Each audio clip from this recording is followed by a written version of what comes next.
By God, I live. How is everybody doing? Welcome to the stream, and I hope you've come here to enjoy some sophisticated gaming with me.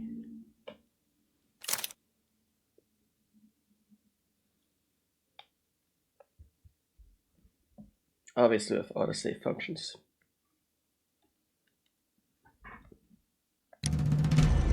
Wouldn't want to lose all the progress in a crash now, would we? Couple of things I wanted to check. What does the difficulty level even matter?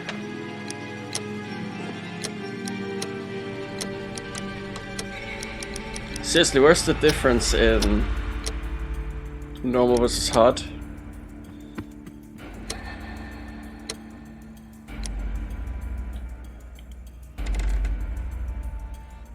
What does hard not show you the predictions which are right from wrong? Does it not give you hints? I don't know what it is, but let's just start a new game, shall we? Oh.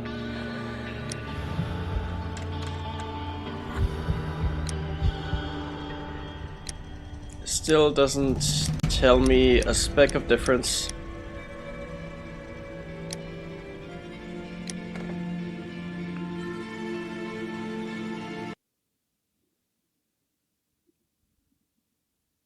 But let's give Master Sleuth a shot.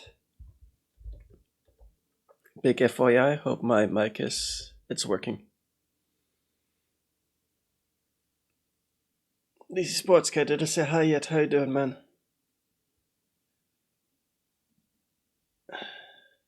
My good man. That is to say. Pray tell.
This has so far been quite different from the previous game.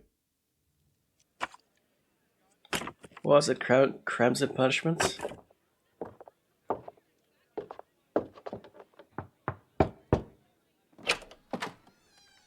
Oh, I do apologize. Am I disturbing you? No, please. Do come in, Mrs. My name is Miss Alice de Bouvier. I'm Mr. Holmes' new neighbor. Oh, I didn't have the pleasure to... I am Dr. John Watson. Could we provide you with any assistance? Oh, she is not the concern, Watson. I'm... Then, what is this about?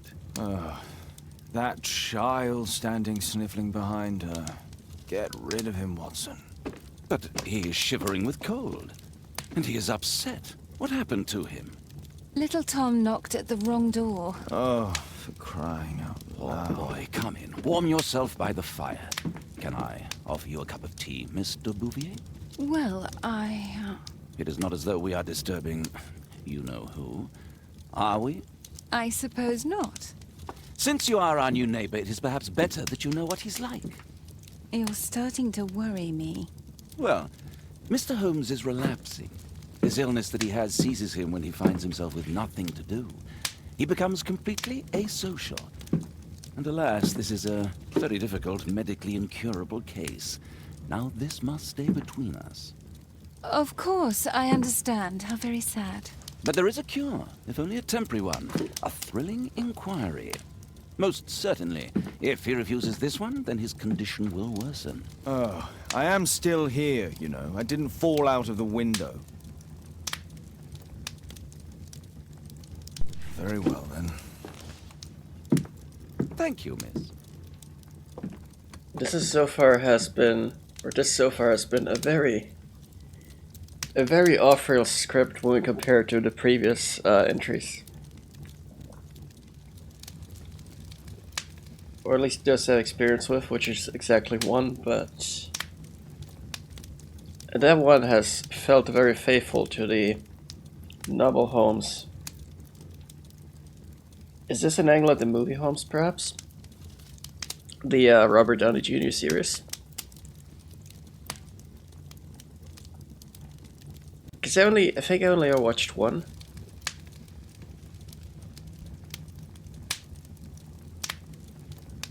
Of those movies. I think there were two. Anyway. What can we tell about him?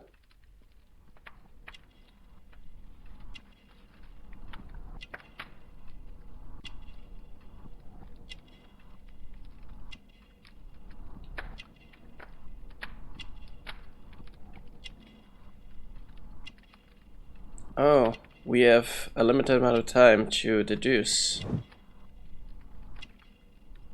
Pale scale malnutrition. Tom is 8 years old.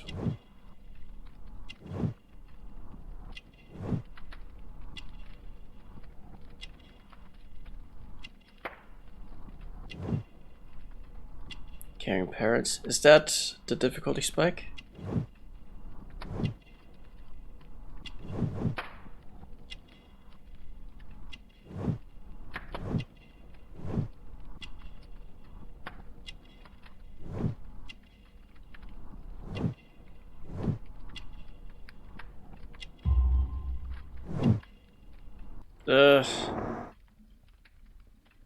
Hold on.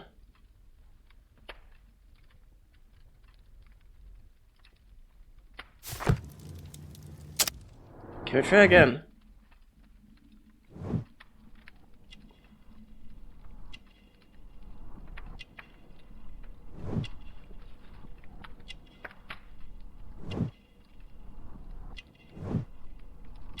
I kind of both understand this and hate this because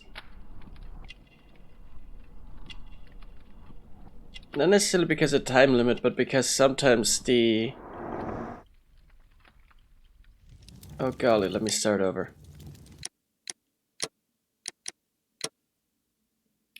Because sometimes...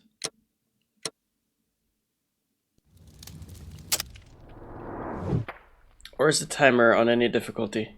That's the big question here. I feel like starting over to check. I'm sorry if this bothers anybody. But I'm really curious as to whether the timer is bound to difficulty or arbitrariness. Because in the previous game there was no timer to these character portraits, which made it very relieving in terms of trying to figure out what the game wants you to target. And I'm not necessarily talking about the hands, the nails, eyes, teeth, or whatever.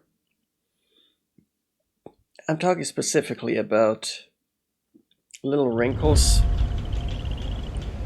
that are maybe conspicuous, but have a very strange targeting window.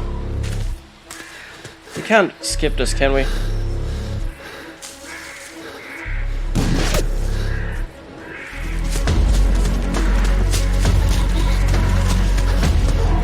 This is kind of unfortunate considering I've been trying to only look into the character portrait. I guess we'll have to bear this cutscene twice. That's no big deal, is it?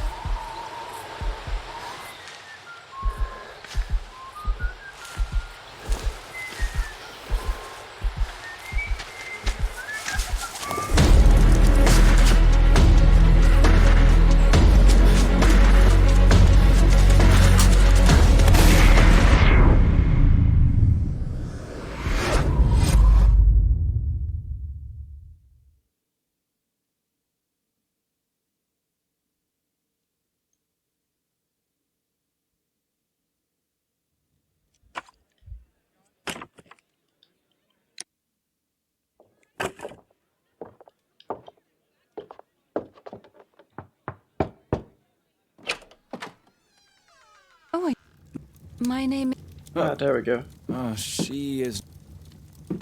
Little. Poor boy. Well, It is not as I. You start. well, and a lad. Oh, But there is a most certain. Very well, then. Thank you, miss.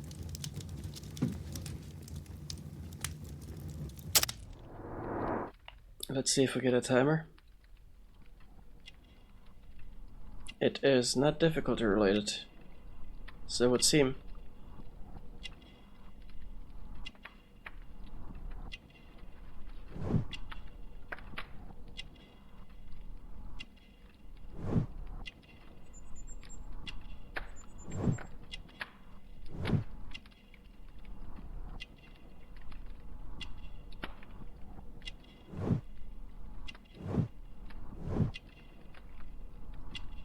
Can read and use a map. What else do you have about him?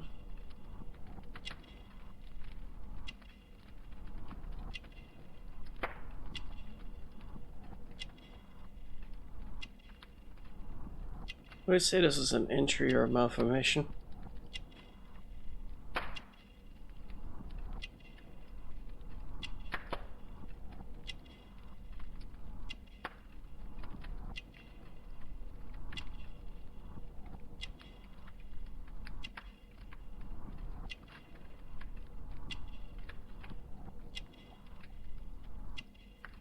So we have to be able to tell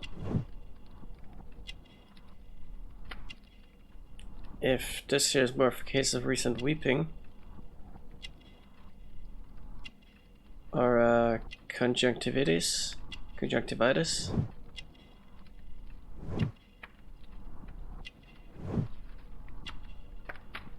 Whoa, that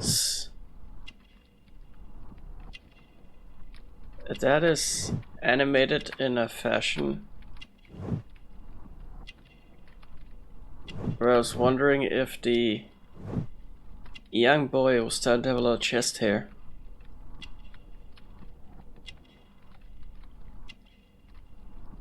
Is there anything here that points to an injury?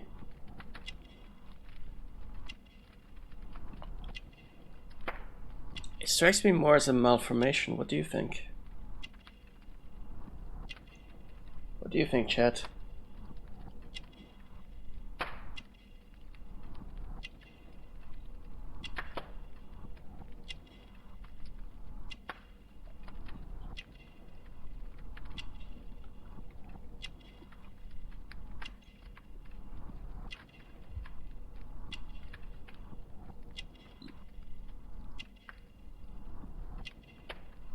I think we're right on the money about the malformation.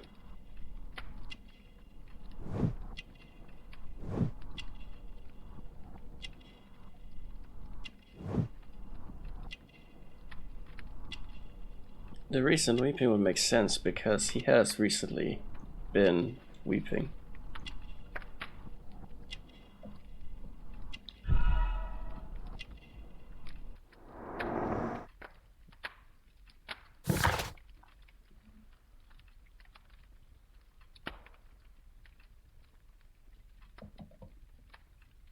His pale skin indicates that he's suffering from malnutrition. He looks sad and has red eyes. He, what now? Has been weeping very recently. as we have learned.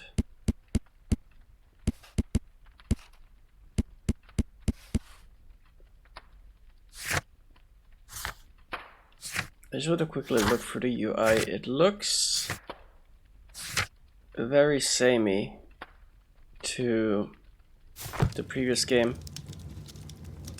And I think that is not necessarily because it was such a great success, but because several games have been structured this way, from what I've seen. Things and nails look really good. And they do what they can to allow, you could say, a specific deduction. So they have to be really good with animating very specific details on characters. Otherwise, well, I'm just gonna say there's a reason that LA Noire went with overly expressive faces. Especially the blinking. Because they've been trying another method, which was through, I guess, expression, in which you were supposed to tell whether they were lying or telling the truth. But here you also have these character portraits, which allow you to determine what a character has been up to, or what kind of society he or she hangs around in, where they've been married or not, based on what they have on them in terms of possessions, scars, complexion, you name it. Now tell me, boy, what brings you here? It's my father, sir. He's missing. I don't know what to do.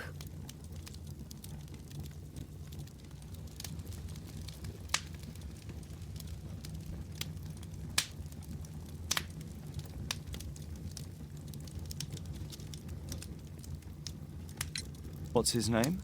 George Hurst, sir. Missing, eh? And what do the police say? The police, they don't believe me.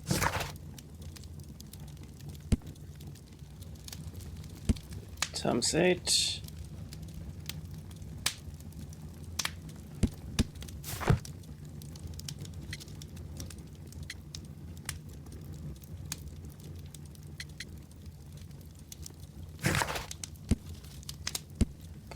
Alright, so based on him and saying the police not believing him, we can either assume that the police don't believe him because he's 8 years old. We can assume they don't because he's poor. Or we could ask, we could delve further into his parents, I guess.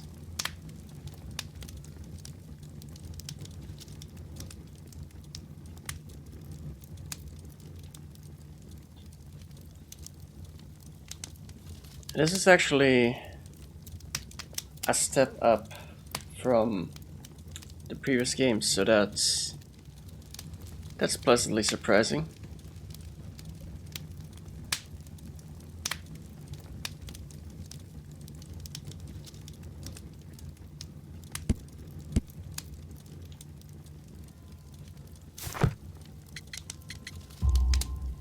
Obviously. Your clothes are well mended and you can read. Your parents may be poor, but you are loved. Yeah, well, it's just the two of us now. My mother died when I was a little one.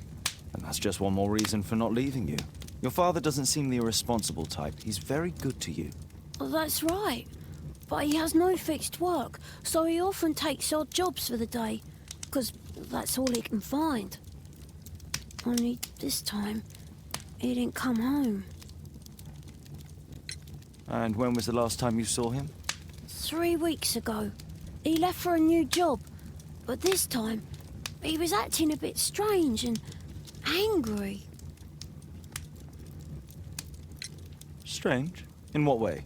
He said to me, "Son, I'm out on a special job.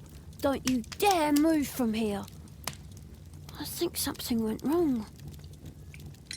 3 weeks? That's a long time. Well, every day I thought he would show up.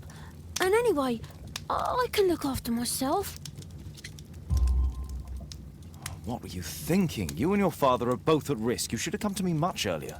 I was afraid. I ain't got no family, and I've got no other place to go. If our landlord finds out that Father left me, he'll throw me out on the street. Tom, you've been very resourceful. We shall be discreet. If only my mother was still here. Very well. Your address, please, Tom. 12 Dorset Street, the first floor, door E. It's in Whitechapel, sir. But I ain't got no money to pay. Who asked for money, Tom? Your case seems to be the very medicine I need. I'll meet you there shortly. Oh, thank you, sir.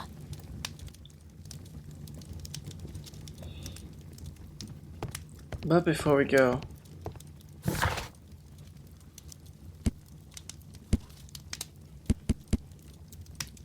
so we know Tom is a malnutritioned 8-year-old from a poor family with a caring father.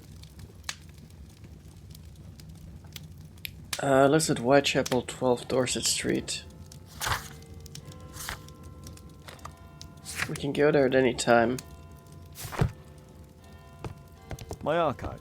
I can always consult with it if needed.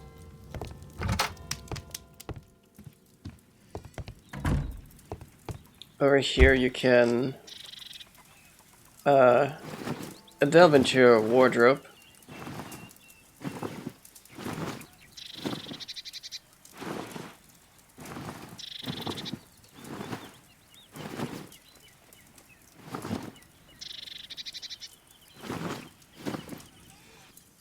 I like how this is the festive attire.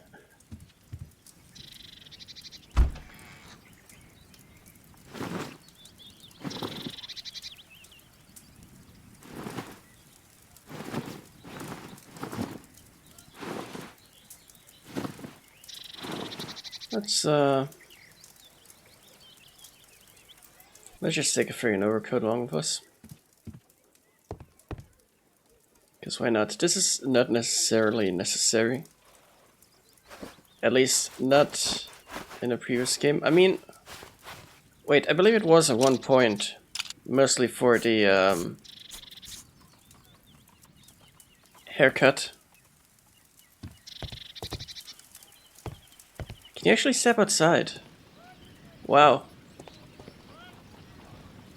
This used to be not an option.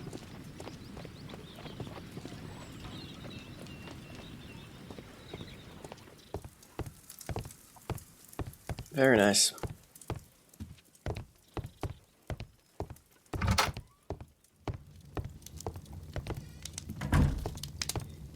My archive. I can always consult with it if need.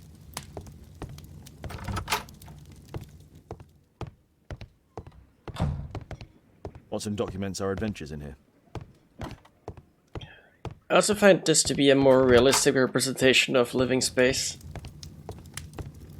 than other video games who tend to My shove archive. I can always consult with it if needed. so much room onto you. And usually you're supposed to be playing some poor schmuck who has more living space than anybody could A afford. map of London and its surroundings. Could be useful. I much prefer this cramped space. My analysis table. It's useful for my work. It makes Mr. Holmes more relatable. Brave Toby, the best nose in the British Empire. Brave Toby. We can't span the neighbor, can we? Poor child. Holmes, you should help him. Poor child. Holmes, you should help him. Holmes has no voice line.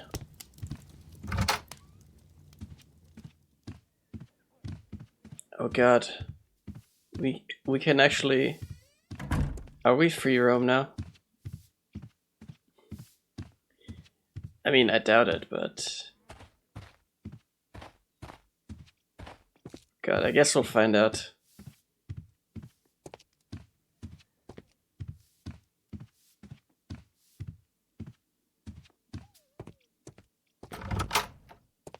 No map so far.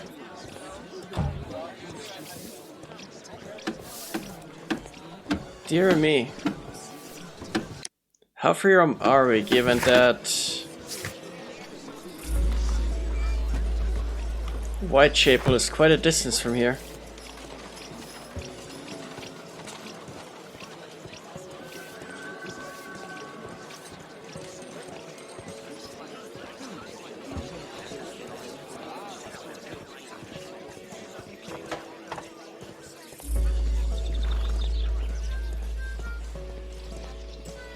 This good man is for far travel intensive purposes.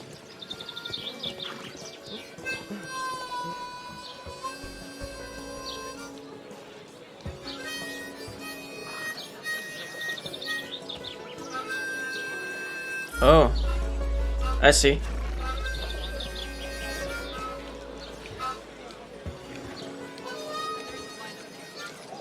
Okay, this is my hat's off. I like this.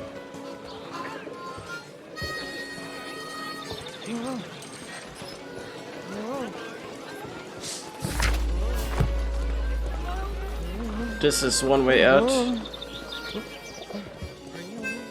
I imagine the good man here is another way out.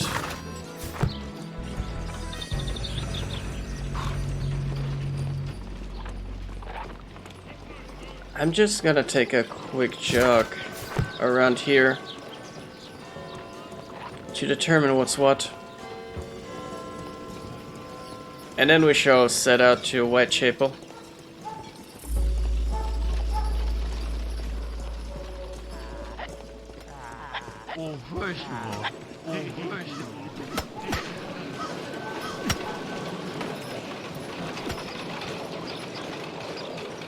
Very interesting.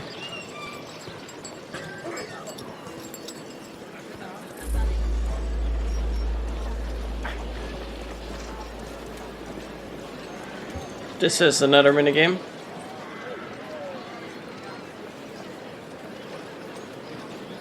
So arm wrestling is more about face reading in this game than it is about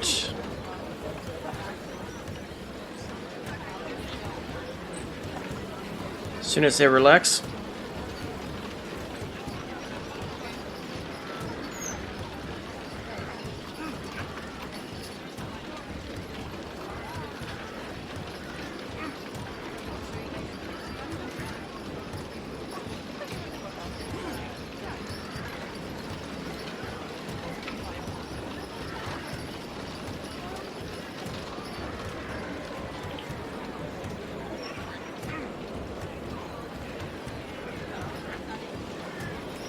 Oh, it's also about stamina management.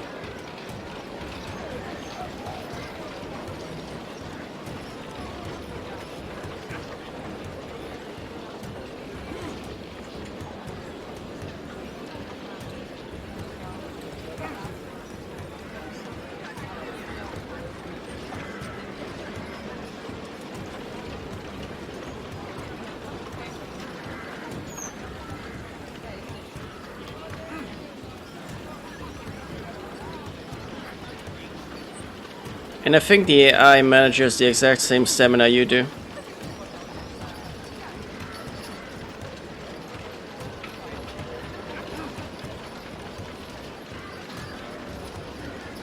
He's trying to break out. But we practically have him.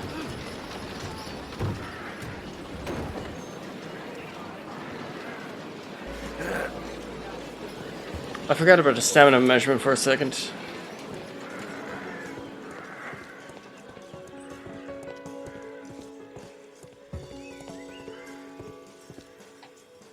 We can steal a gun apparently.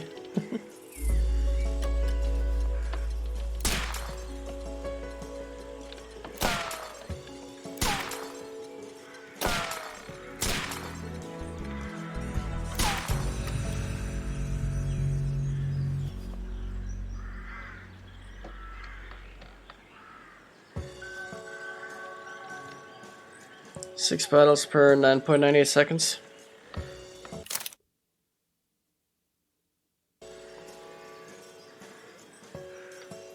Could try again. Just once.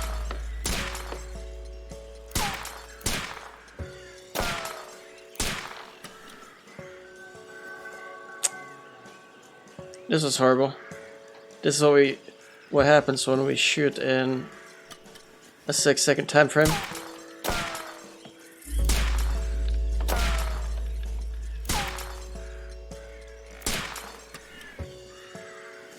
This is, by the way, me with a gamepad. I can shoot 6 targets within 7.74 seconds, so I need over 1 second average on a target.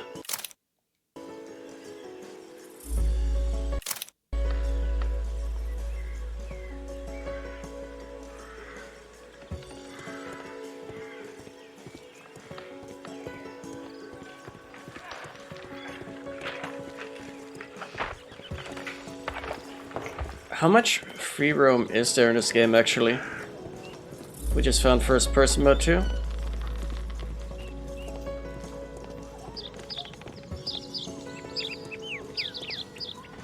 This is a lot of space.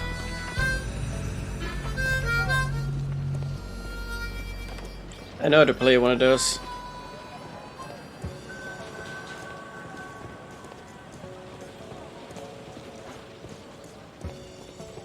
This is Scotland Yard.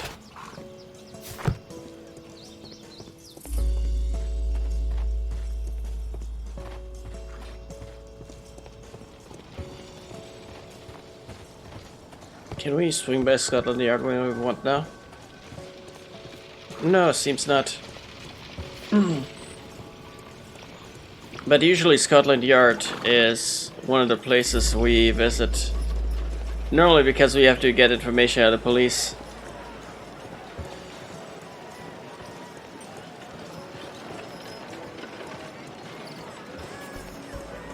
One man single-handedly barricading the way.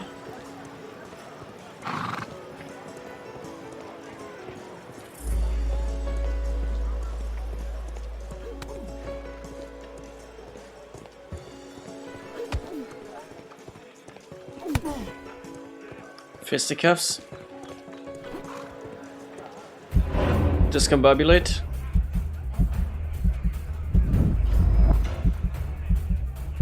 Just QT here.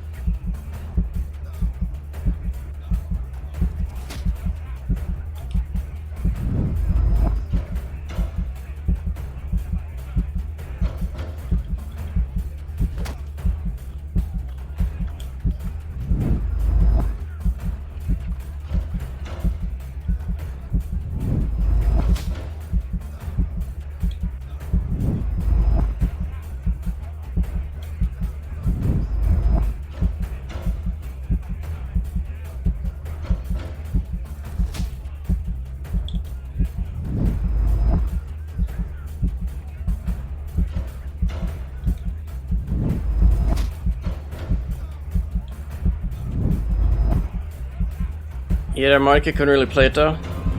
It's all in the practice. It's all in the breathing actually. The easier you breathe, the easier it is to play. The harder you try, the worse you get at harmonica. At least that's what I found. Also, I did not mean to try again, but here we are.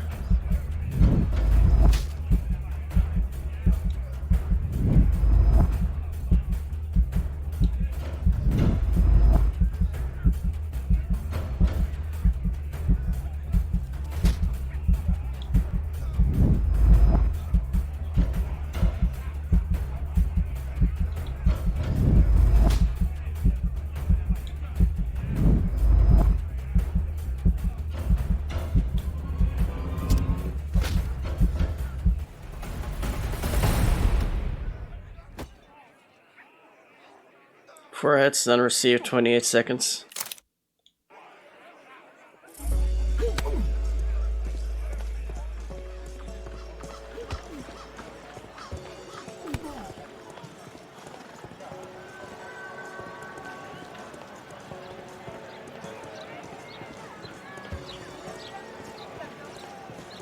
What else is there around here? So I found the shooting minigame, the boxing minigame, the balance minigame, which I have to say, Dysentery. Watson was kind enough to give me an incredibly tedious lecture on the subject.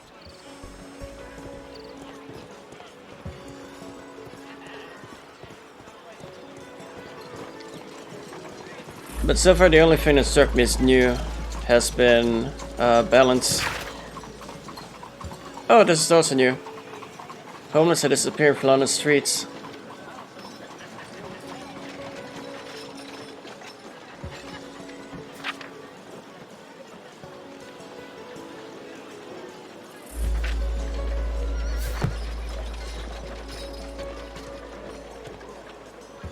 Oh, there's darts.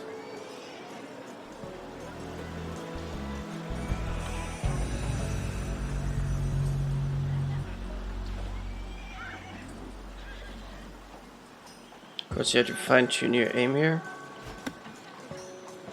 Wow. Okay. I think I see how this works.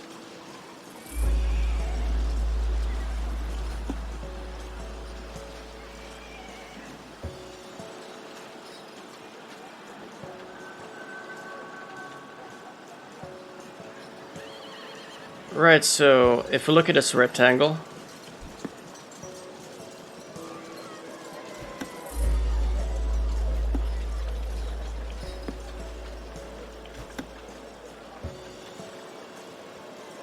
whenever the lines on the side that keep moving up and down match the, I guess, aiming sights, or the aiming reticules, whenever they cross is when we can shoot on target. Otherwise the dart is going to land either up or down. London street food. There are less painful ways to die.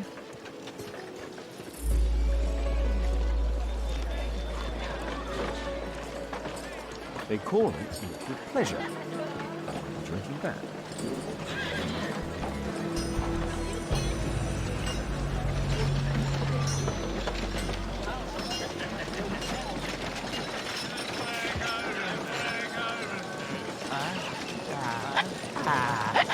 I don't know, God, with this fucking everybody.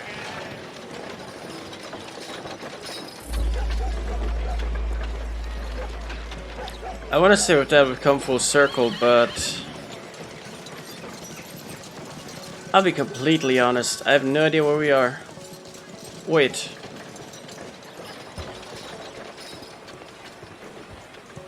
Nope. I'm officially lost. Here's a spyglass. Oh god. Has she moved? Also, are those chains? What the devil is going on here?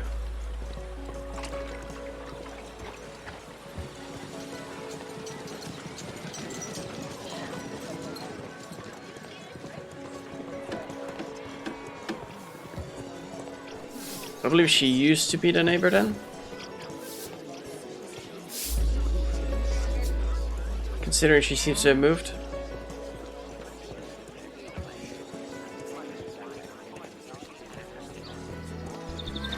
Oh, that is also to say I know where we are again.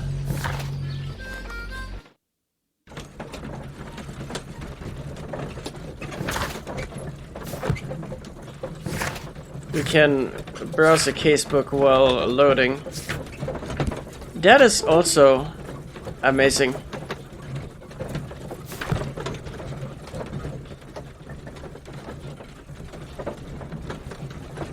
Because the game does take a while to load, it would seem.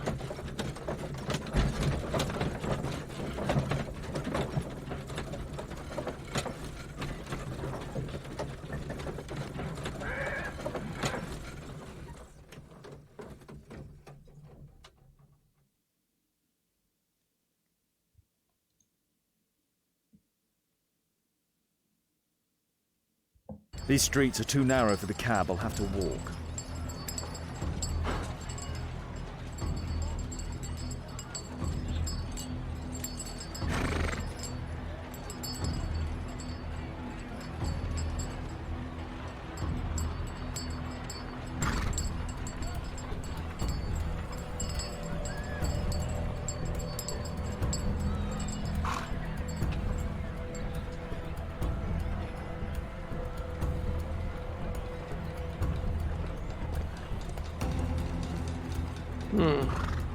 Whitechapel High Street.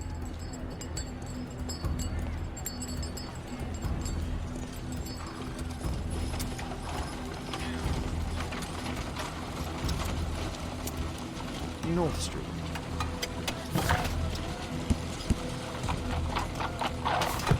We're looking at Dorset Street. So most definitely not here, but Dorset Street. this is it.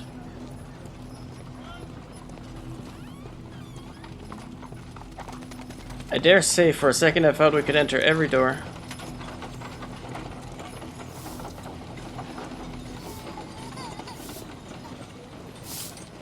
Dorset Street, what address? Dorset Street.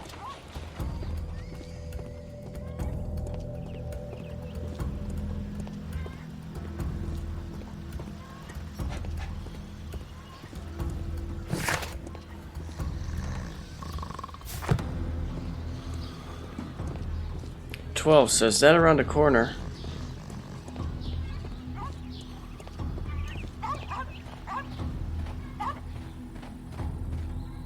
This is why I don't live in London.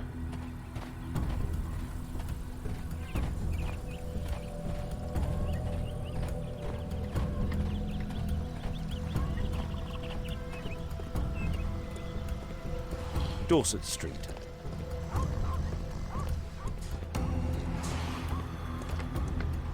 We're looking for 12, right?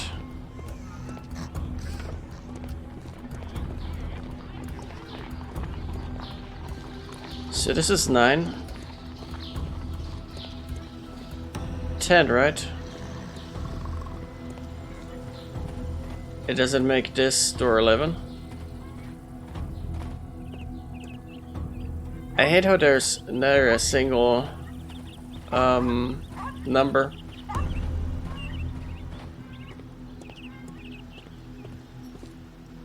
It's literally unlisted. Dorset Street.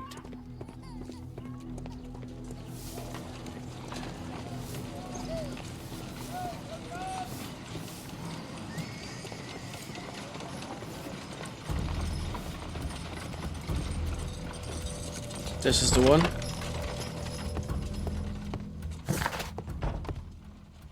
First floor, room E. Is this E?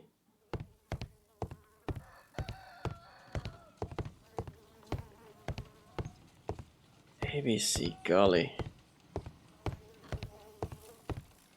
We're talking first floor, so...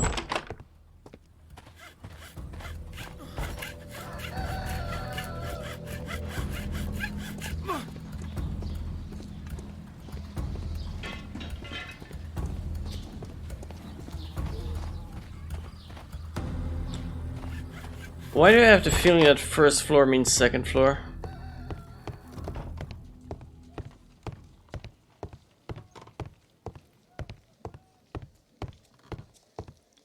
It's second floor.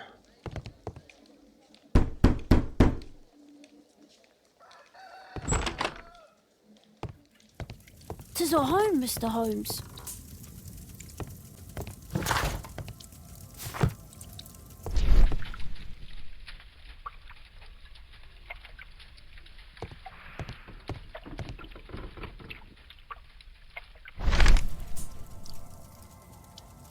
The Old Tabard Pub. The Old Tabard Pub, North Street. The Old Tabard Pub, North Street. It's right here. Wait, so... we are here? We exit head to North Street. This is where the old Tabard pub is. It could be important.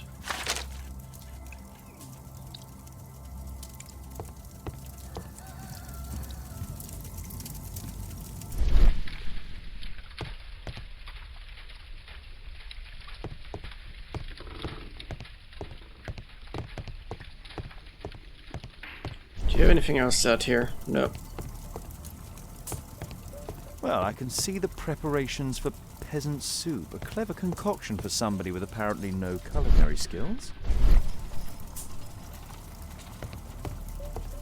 Food's running low. It's already 3 weeks since George Hurst's disappearance.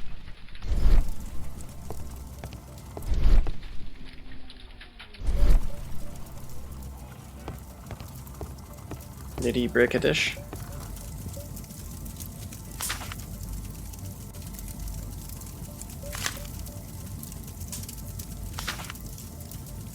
Hurst covered his bills ahead of time, thus providing Tom with security and sustenance.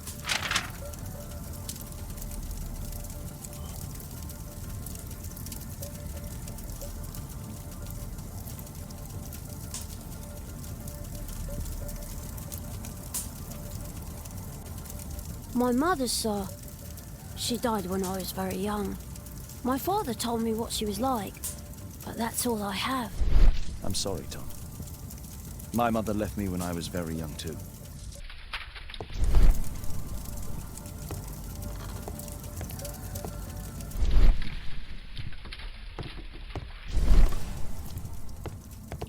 Can we still go up?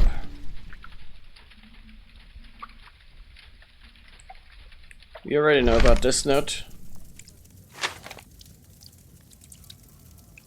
And there's nothing else on the jacket. But,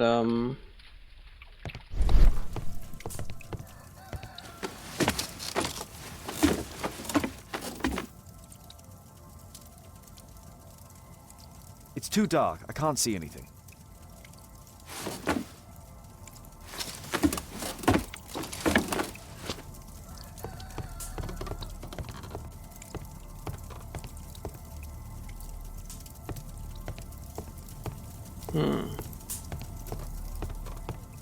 Let's talk to the good boy. So that's why you came to see me.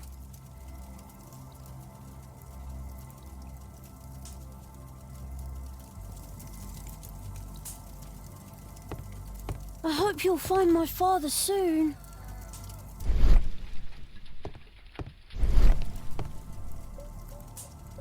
See, I wish I had packed a flashlight. A collection of worn-out and second-hand books. George Hurst was providing his son with the best education that he could afford. Father bought all those books for me. He didn't tell me, but I know that he pawned his coat for them.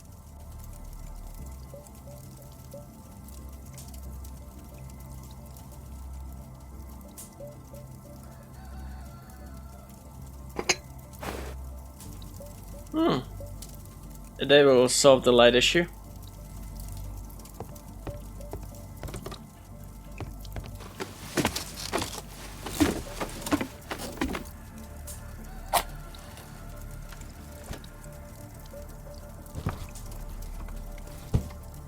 A leather satchel, what's in it?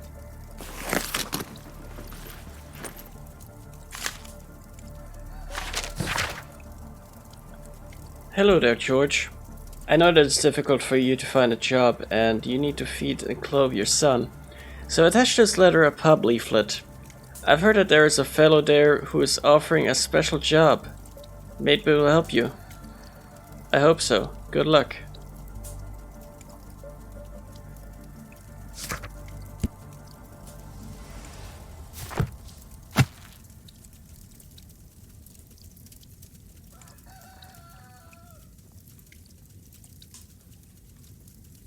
That would be that then. Blow out the candle and head on down. Now we have more evidence. I hope you'll find my father soon. The roof leaks all the time. Father used to fix it.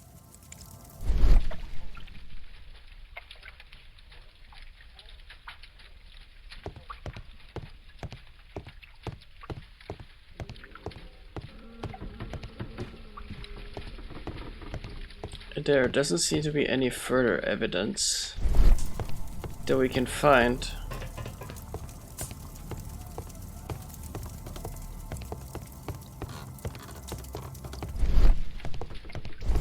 This down here, though that's doubtful. We should have a look at this pub.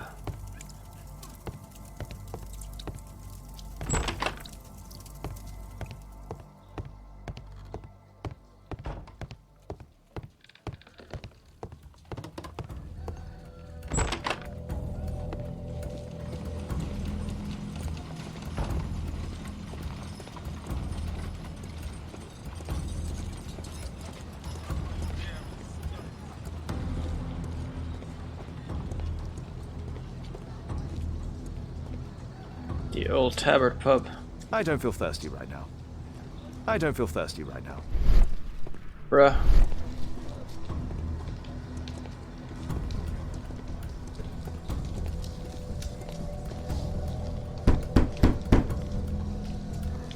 I don't open the door to strangers.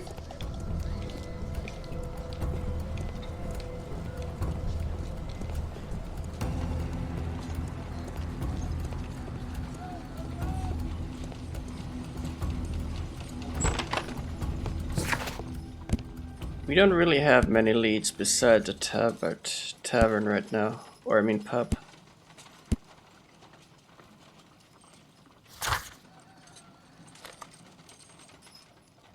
Could try Hurst's house.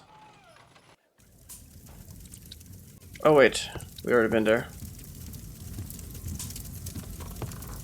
Oh, I see, so we can go specifically places like this.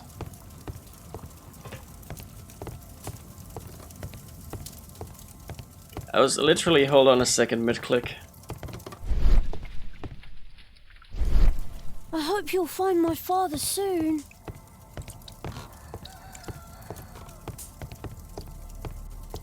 George Hurst's work was varied. He was evidently a hard-working and valuable hand.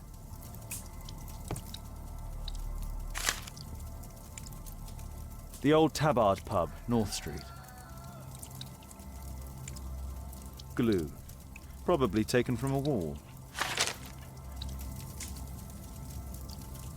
Old clothes, soiled and worn. I think that was the trigger that allows us to find out more about a special job by going to the... The old Tabard pub? Did you hear anything about it from your father, Tom? My father's a regular, but he's not a drinker, sir. It's close by on North Street.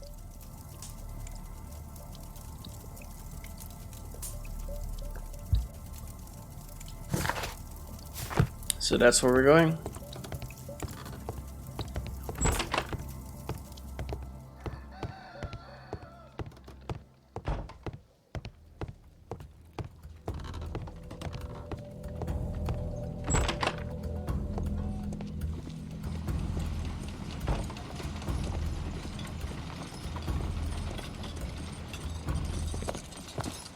Good day, Mr. Holmes. Well, if it isn't young Wiggins. And I see you found yourself a job. If you can call it that. I hate it. But if you've got any proper work for me... I just might be in need of your assistance later. Wait here.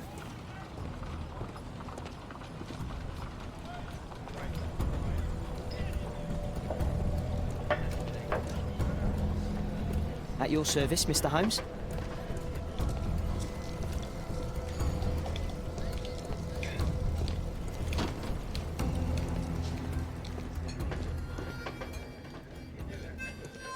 I need to earwig to find out who is offering this special job.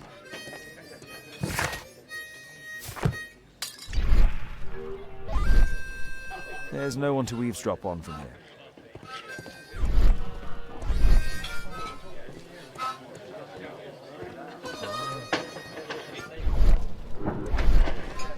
Bosses beware. When we're screwed, we multiply.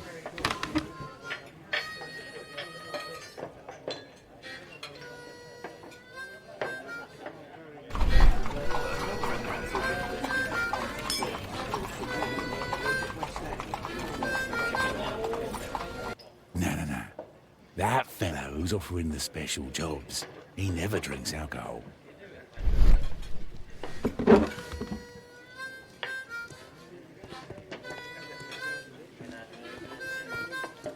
There's no one to eavesdrop on from here. I mean, I assume it's the shady-looking fella right here. But one can never be too sure.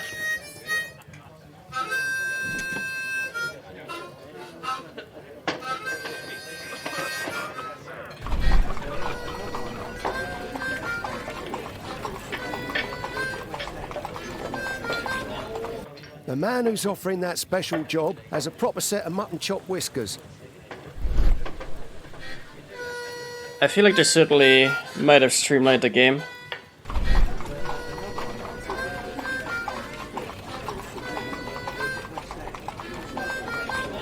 Equality for the working class.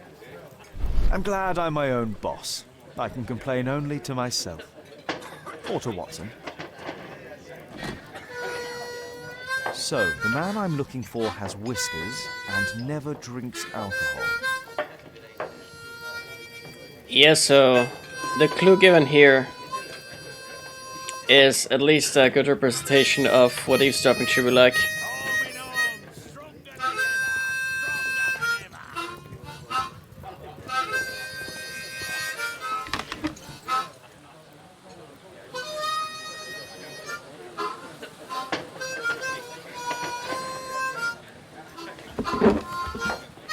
Wait, do I get to pick between A and B now?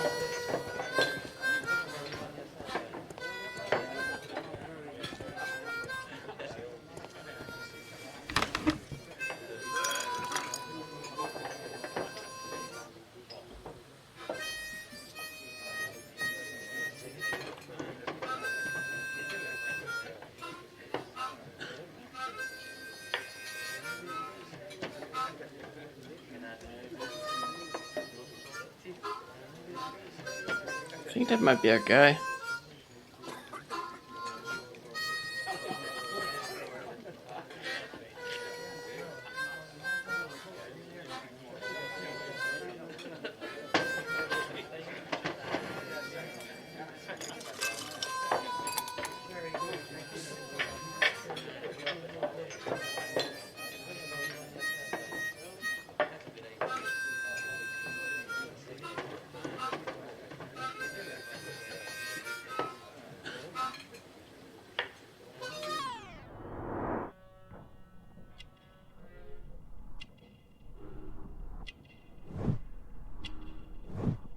Whiskers.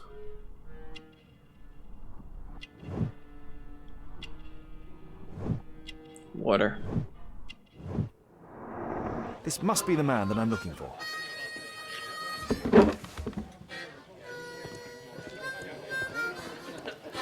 I just want to quickly check something.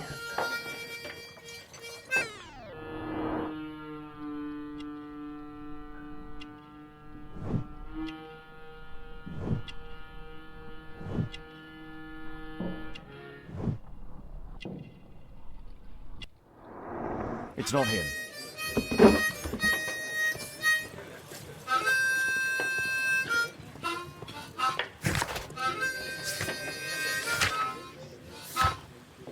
Just want to check something here. Oh, I see.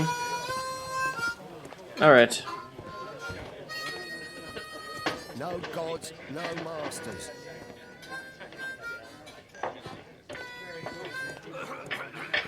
Now, we can't... I mean, we could directly go to him. Bosses beware. When we're screwed, we multiply.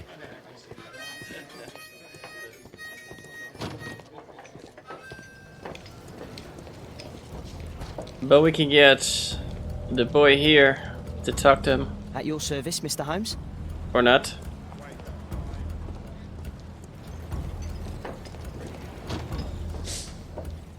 Or do we have to interact with him from the bar stool? Which, I guess, fair enough. Or we keep watch.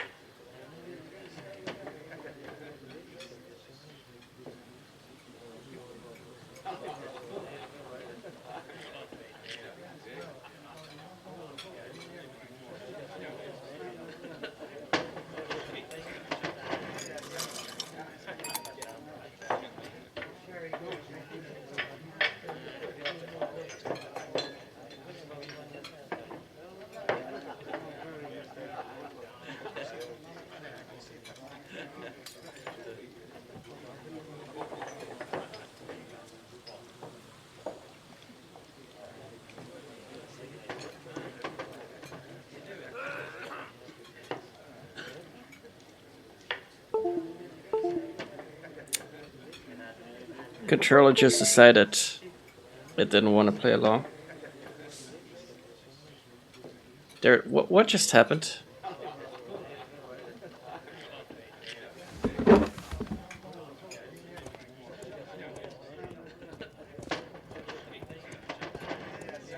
Did you see those guys chasing the man on the street? No gods, no masters.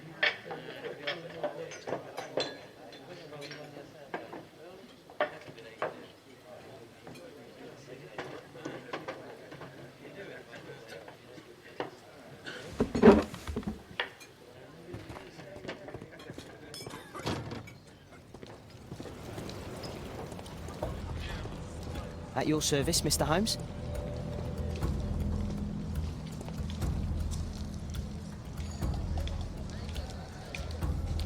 Did I goof?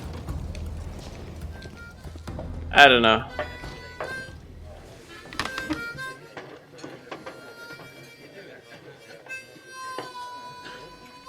Let's keep watch.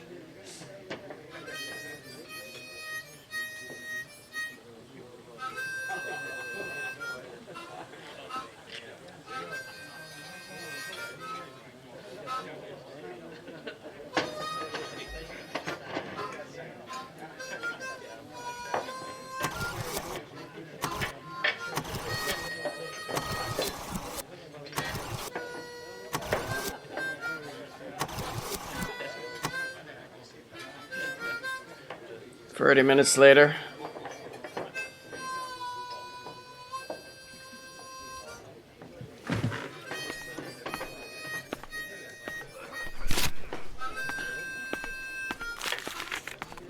Set October, Stonebridge. Sturbridge. Which was it? Interesting. A missing person. I should find out more.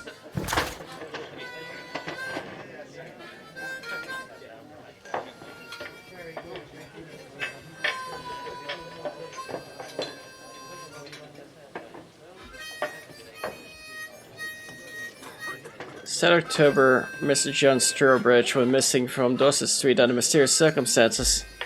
If you have any information, please contact Mrs. Sturbridge at 5 Dorset Street.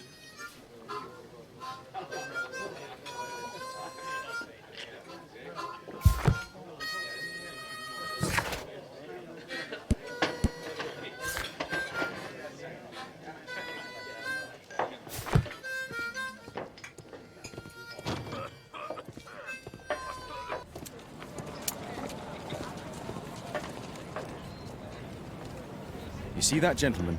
I need you to follow him and report back to me.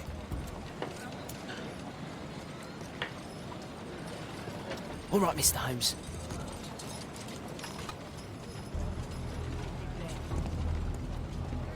Don't lose him.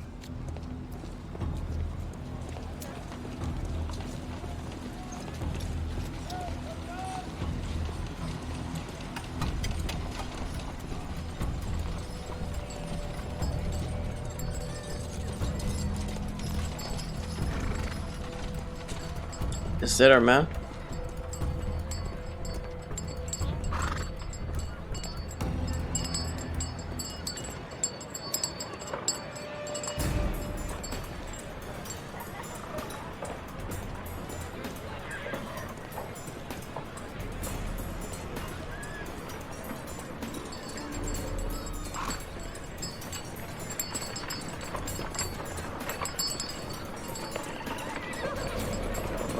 Whitechapel never changes. Dirt and beggars everywhere. I don't know, go with this fucking everybody. I don't take a smile.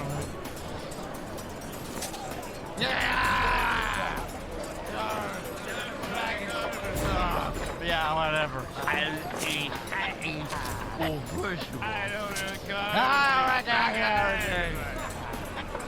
I couldn't pay my rent last week. Pumpkin! Cabbage! Cheap!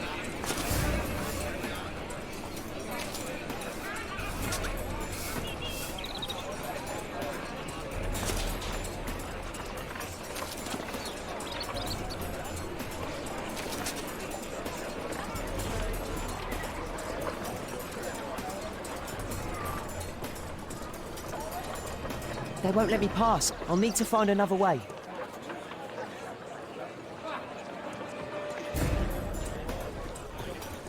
Rich folk feed meat to their dogs. I can't even remember what the tastes. Living costs are too much these days. My son has to work down the sewers. He's only 7. Got him.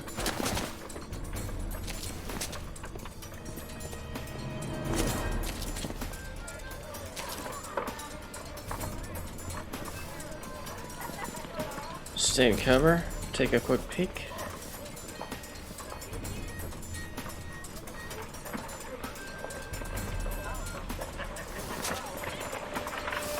Stop crying and get to work.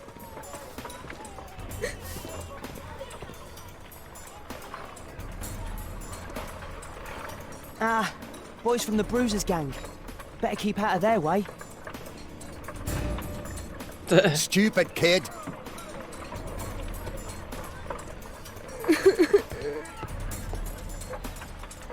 I'll be able to continue the chase if I climb up the chimney, but it's dangerous. Take a brush and get in there. Please. Go on then.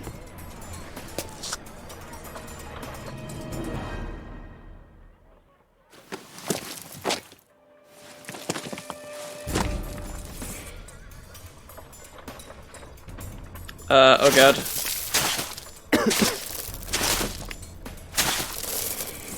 We gotta brush that out of the way.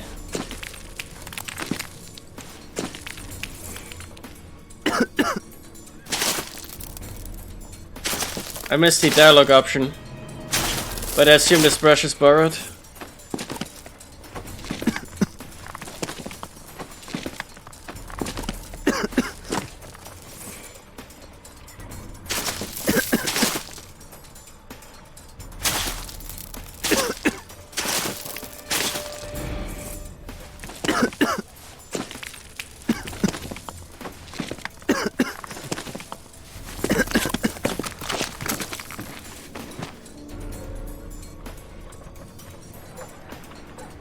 He's still here, that's a relief.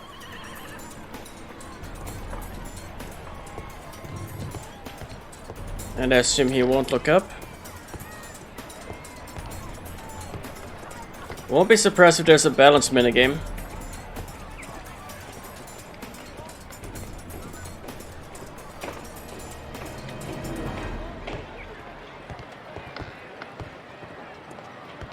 Wait, what am I supposed to do here?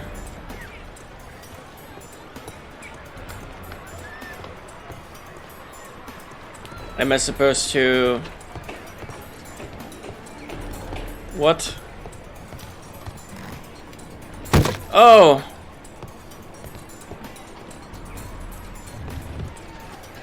Jesus super Christ. No. Reload.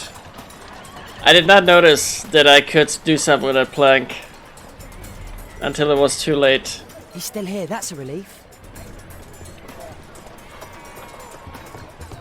But hey, now I know.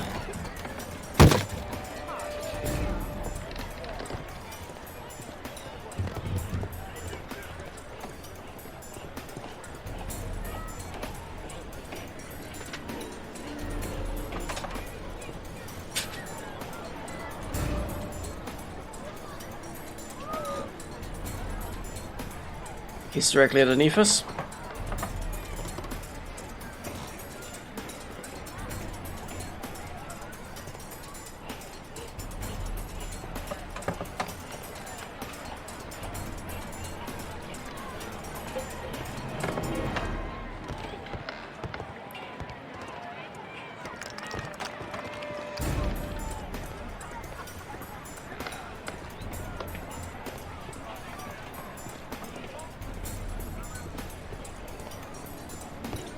And do we have to... Oh wait. We just go along this way.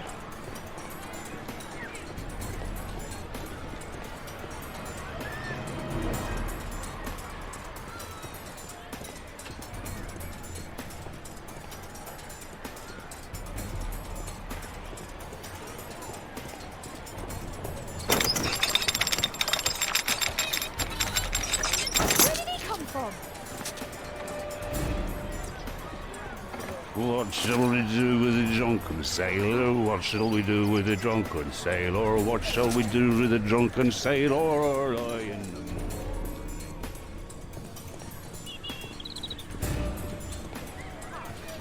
Oi, what are you doing in my garden? No place to hide here. We'd better go through the yard.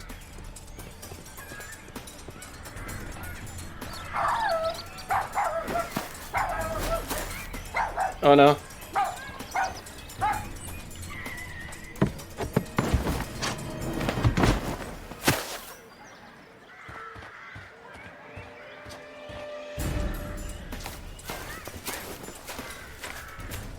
Is there going to be a dog too? Look at that crawling rat.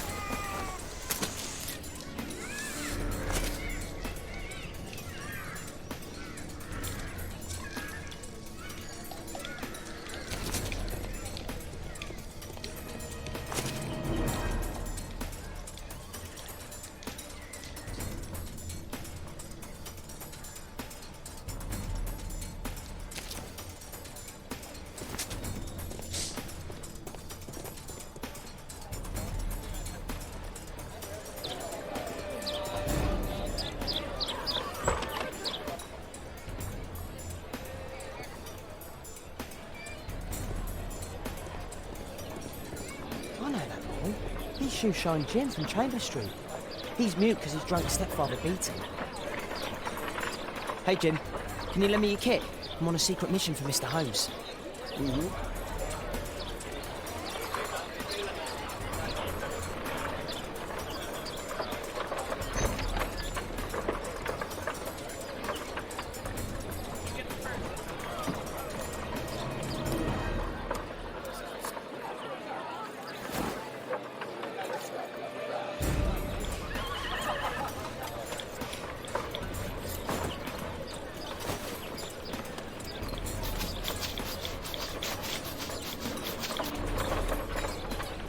This could be useful.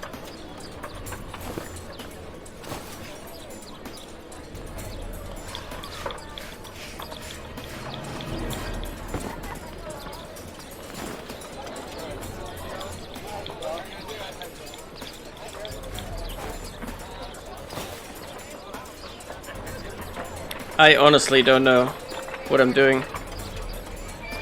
I've never shined other people's shoes before. Non-adult. Do it.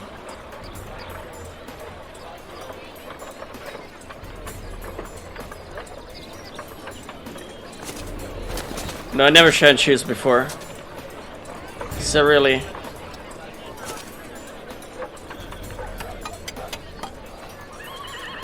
think I messed up the order of using items. He's talking with a cabbie. I need to get closer. Alas, the weather's good. Last week was freezing. I'm praying it doesn't get cold again. I've no money for coal.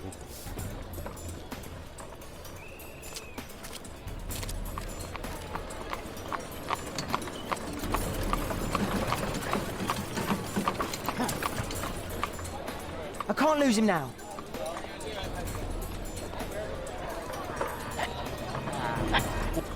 I've lost him. Wait, what?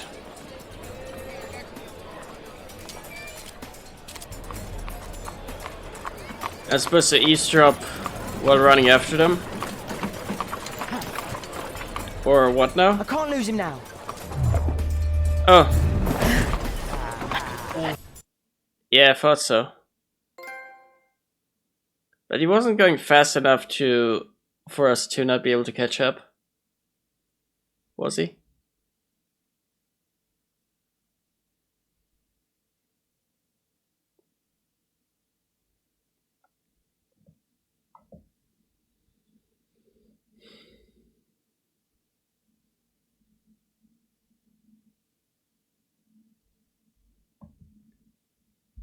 Maybe I'm overestimating Wiggins here.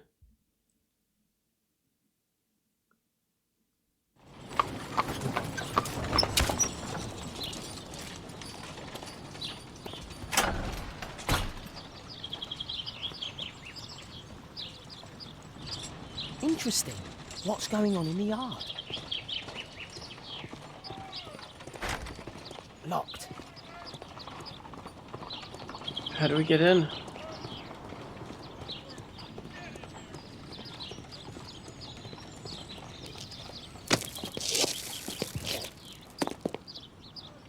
Too convenient.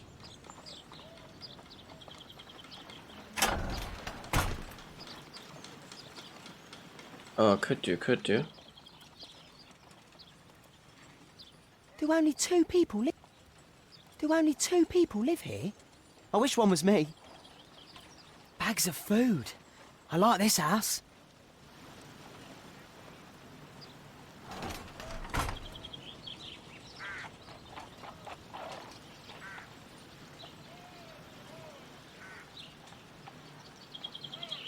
Probably don't want to take the front door. I can't see what's inside.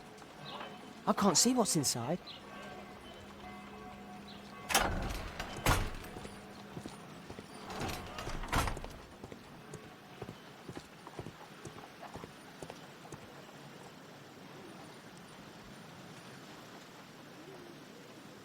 I can't see what's inside.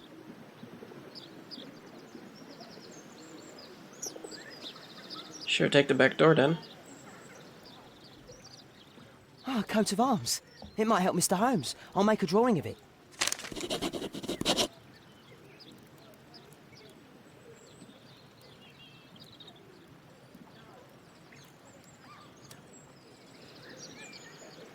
Time to report to Mr. Holmes. Let's get outside before...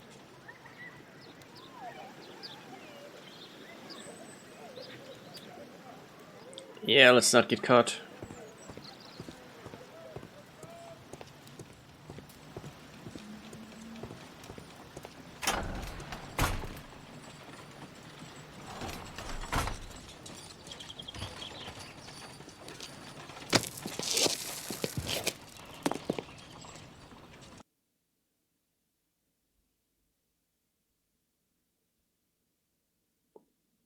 We have a coat of arms, if nothing else.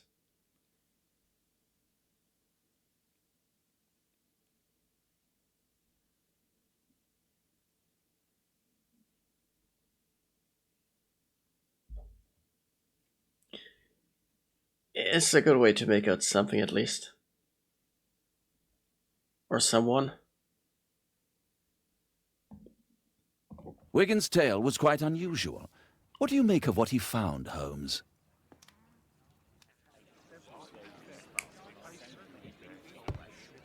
That's a cute drawing. Wiggins did a good job.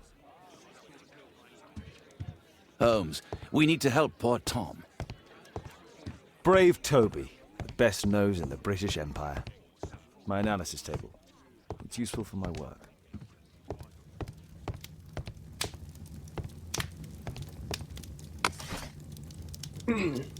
There it is. Drawing of coat of arms. What about history?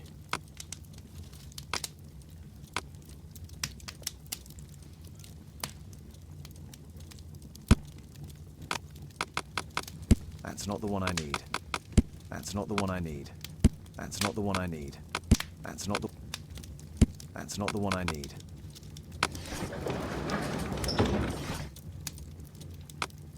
Newspapers. If we had a year, it could be helpful.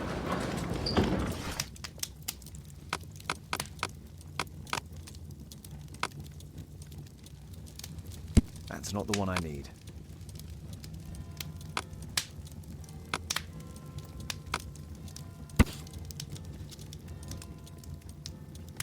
The coat of arms of the Marsh family. Nowadays the representative of this family is Lord Edward Marsh, the well-known benefactor. He provides the poor people of Whitechapel with provisions, warm clothes, etc. Lord Marsh is also renowned as a co-founder of the special education program, which allows poor people the opportunity of an education. 3 Mainsbury Road, London. Here it is. So this man could be Lord Marsh. Huh. A lord who hangs around in a public house. Let's pay a visit to Lord Marsh. We'll pretend that we're interested in his charitable activities.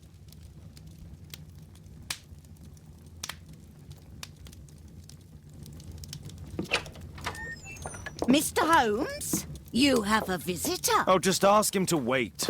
I'm afraid that won't be possible. This young lady refuses to wait for anything. What? Father! Caitlin! Miss Caitlin's boarding school was flooded. Everyone was sent home. As if it could smell any mustier. My word, how is it possible that you have grown up so fast? You'll be staying. Wherever will we put you? Holmes, I'll give her my room, of course. What do you have to say, Kate? You're on a new case. A respectable lady who's being blackmailed? Or is it a love story between a prince and a suffragist? However did you guess? You will tell me, won't you, Father?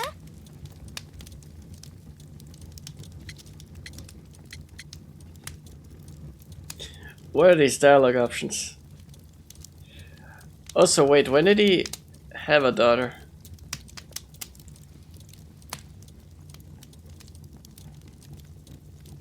I'm not a Sherlock Holmes guru.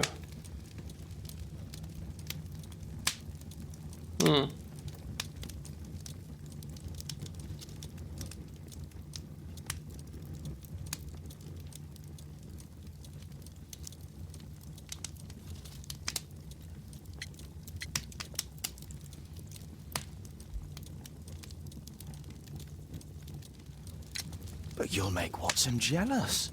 All right, then. Have fun. I'll go and unpack. Will you help me, Mrs. Hudson?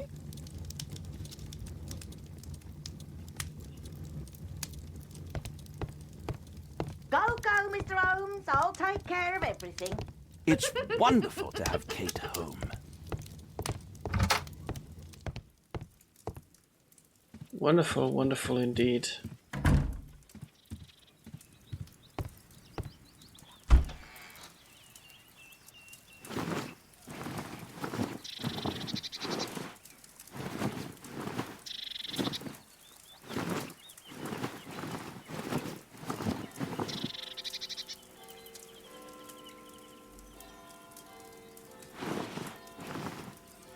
Oh, this might help. I mean, it probably won't.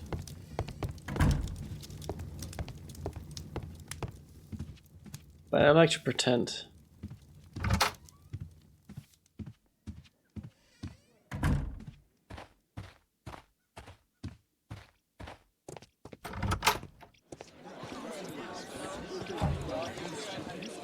What can I do for you, Mr. Holmes?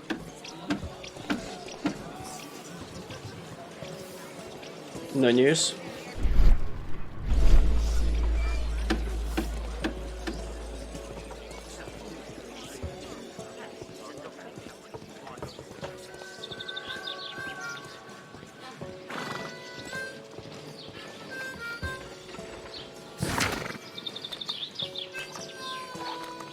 We're supposed to pay Lord Marsh a visit.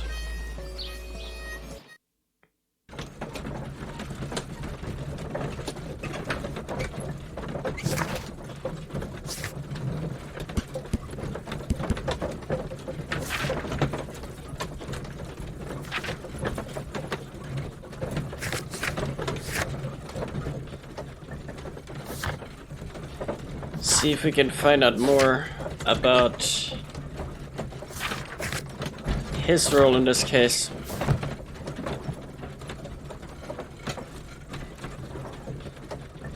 I have a strange suspicion that he's the one who's arranging all this, but I don't know, he might also be completely innocent.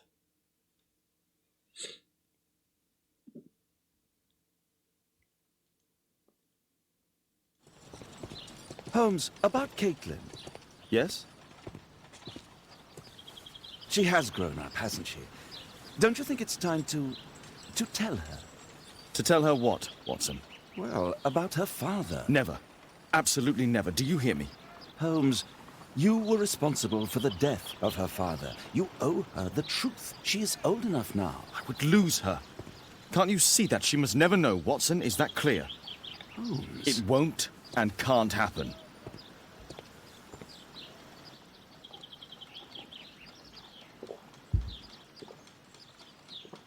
Let's get inside.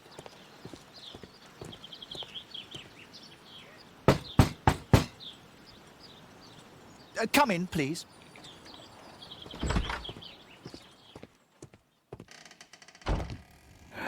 Good day, gentlemen. Welcome to my home. How may I help you? Good day to you, Lord Marsh. My name is Sherlock Holmes, and this is my friend and colleague, Dr. Watson.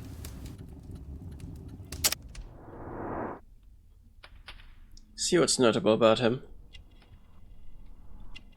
Also the eyes. Could be a lack of sleep, but they don't look baggy enough. So we're gonna chalk that up to feels unwell.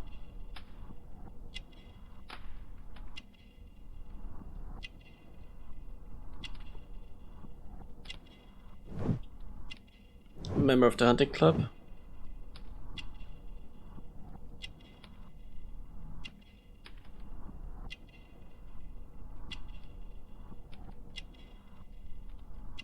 Appointments, personal assistant, clearly.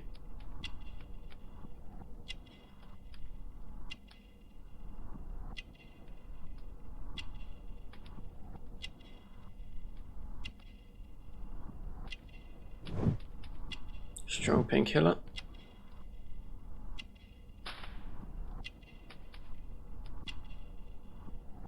Blanket. Quite possibly ill.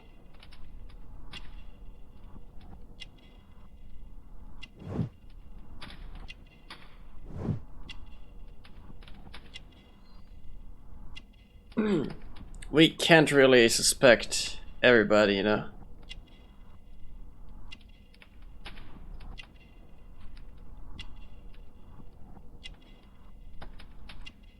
Nothing special here. Oh, didn't see the stethoscope.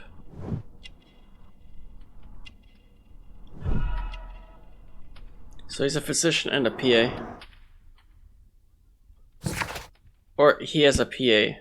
This man is not necessarily his PA, but it would make sense if he was both.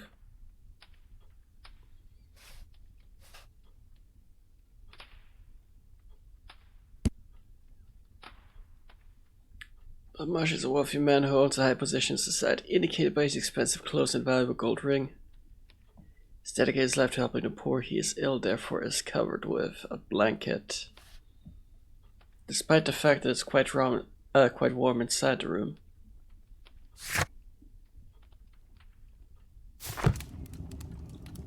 I hope we're not disturbing you. You are with your physician? Yes, this is Dr. Reuben Fisher. But no, please, I'm intrigued by your visit, Mr. Holmes. I'm glad to hear it. The last thing I'd wish is to upset the patient. Lord Marsh, can I just say that I admire all of your efforts in assisting the poor of London? Yes. It is a war that we must fight, on our streets and now too from my home. You must surely have noticed those bags full of items, clothing and books for the unfortunate. That is inspirational. At my own humble level, I too try my best to support those in need. I thought perhaps that I could be of some assistance? I don't see why not.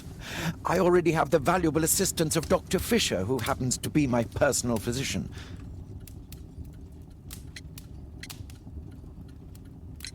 It's curious. Your face seems familiar to me, Doctor. Oddly, I'm associating it with Whitechapel? Well done. You are right. I do occasionally frequent a few hostelries over there, would you believe it? Not that I am a drinker. But there, dressed as a working man, I can approach the other fellows to see if they might be interested in a special job. A special job? May I ask what you're referring to? Certainly.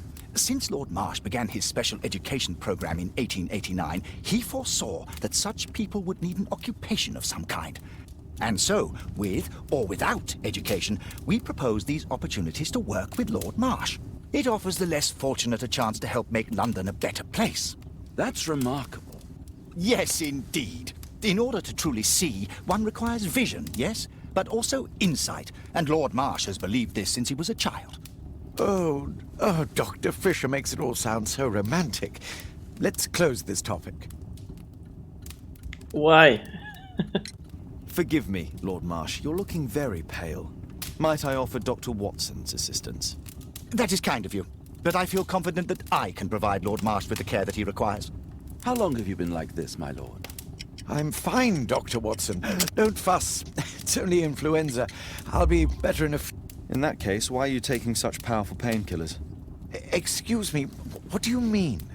Mr. Holmes is referring to the pills on your table. I'm sorry, but that's a medical confidentiality.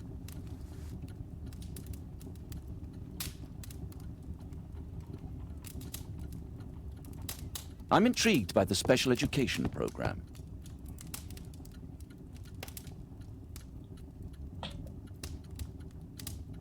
Last year, 3 orphans were put through medical college. Thanks to Lord Marsh and the special education program, a great many poor people will have a second chance in life. A Quatermain Club. Lord Marsh, hunting with his friends. Ah, my dear comrades, Lord Collins and Lord Harrington. If it wasn't for this godforsaken English malady, I'd be with those rapscallions right now. All in due time, my lord. Rapscallions.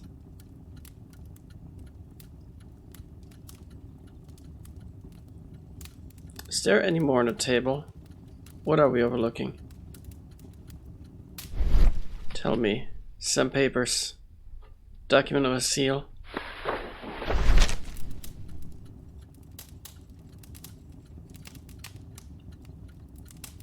Dear Lord Marsh, here's the list of selected participants of the special education program in October. It looks to be very promising. Hi John there. Strobridge. I've seen this name before. It was on a missing persons poster.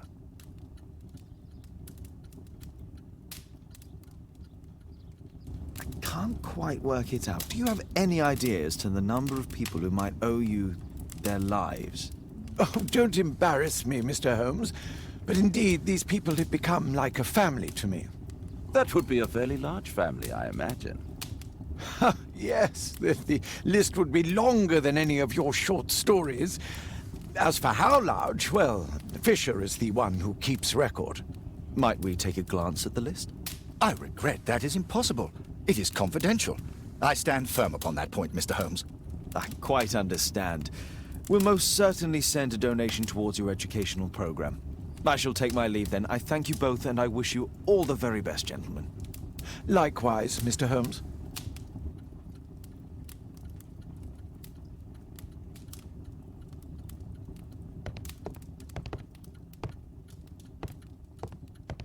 I've never seen so many provisions for the poor, and certainly not in a lord's house.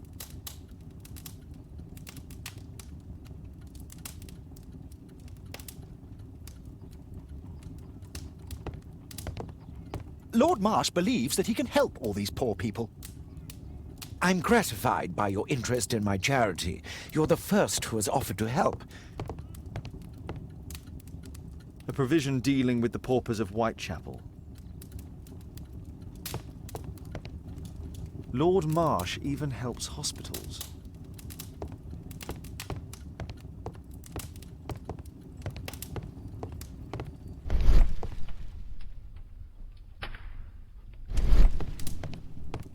What else is there? I've never I'm intrigued by the special education program. It appears that Lord Marsh spent a great deal of his money on aiding the poor. Humanitarian aid for an orphanage.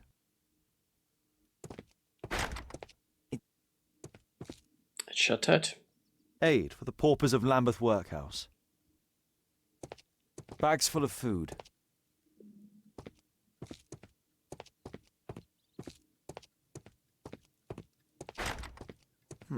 Locked.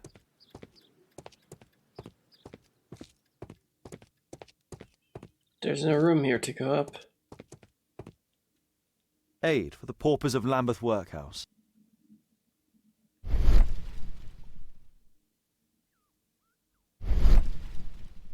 Is there something I'm missing here? It's implied to be still intractable.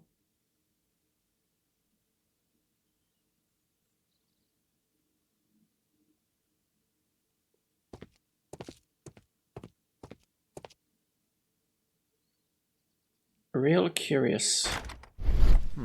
Locked.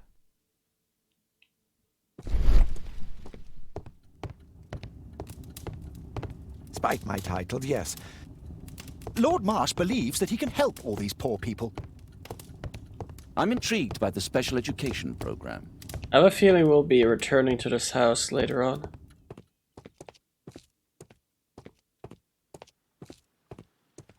And something tells me shooting will be involved.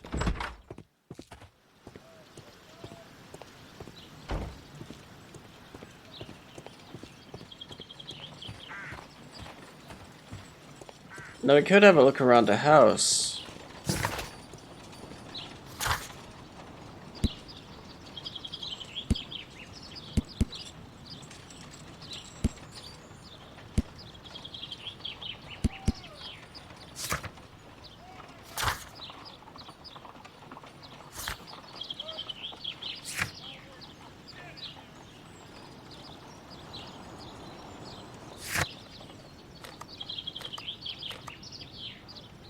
Should we go back to the boy's house now?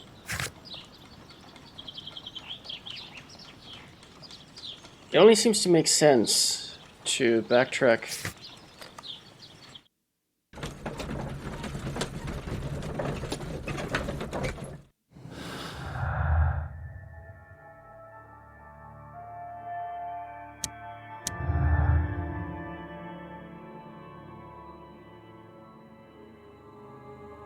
Oh yeah, so for those who are not clued in, there are several clues you can pick up. And in doing so, you can make deductions based on who might be missing.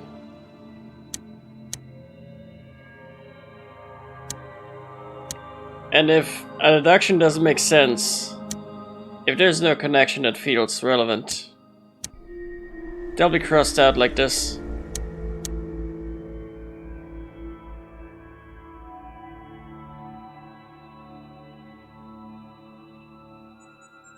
Anyway, there aren't really any clues that help us move forward.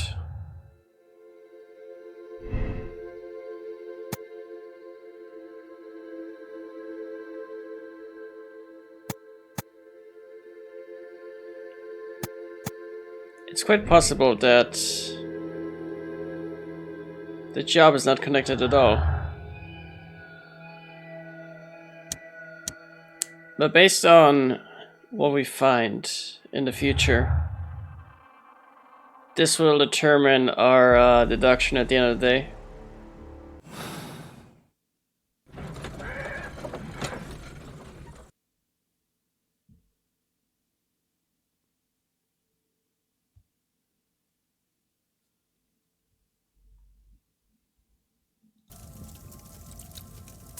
I don't remember if we specifically have to, or well, this is more of an achievement hunt topic, but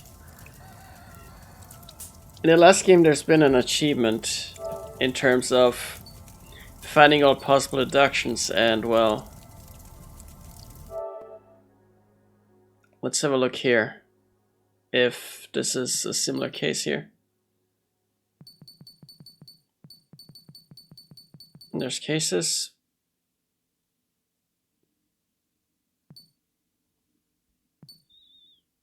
Become prey to trick the hunter.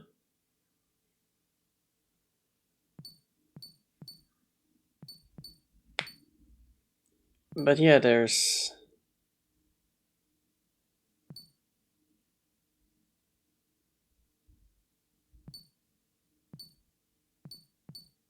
several activities. And it doesn't seem that finding reconstruct a deadly chain of events. Revive into one in need. It doesn't seem like finding all possible deductions is actually part of the achievements this time, which is criminally surprising.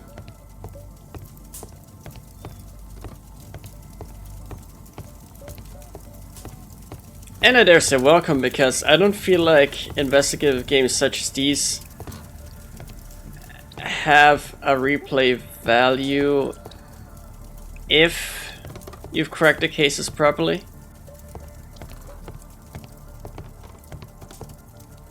Because you can always make mistakes. And the replay value is in figuring out, what could have been done better? Or, what is the worst alternative? But in the previous Sherlock Holmes games, for instance, you had 2 or 3 deductions in one mission that led to the same outcome. And the only difference was who you've accused at the time.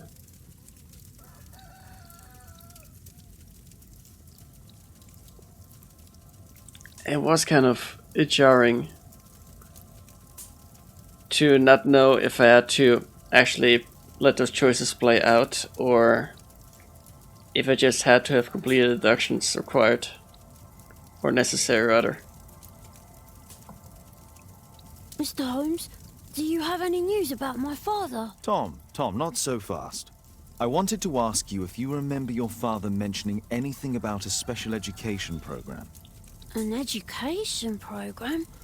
No, he only talked about a special job. What's this box, Tom?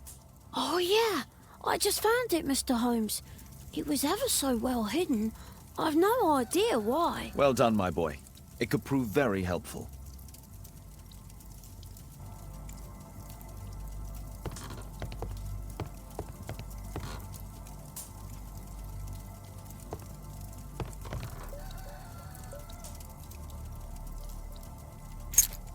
What's in the box?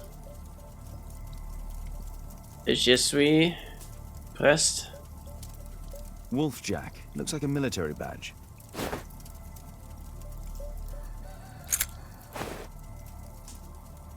A ramrod to clean a rifle. I forget what's pressed. Proud? No, can't be. This oil can also be used on weapons. Tom, does your father own a rifle? A rifle? No. If he had, he would have shown it me. I'm sure that he wouldn't have shown it you. I need to find this rifle. I hope you'll find my father soon.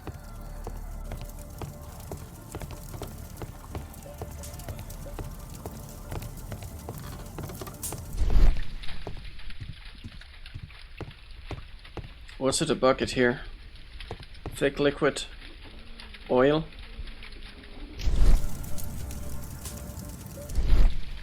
How have we not seen this before?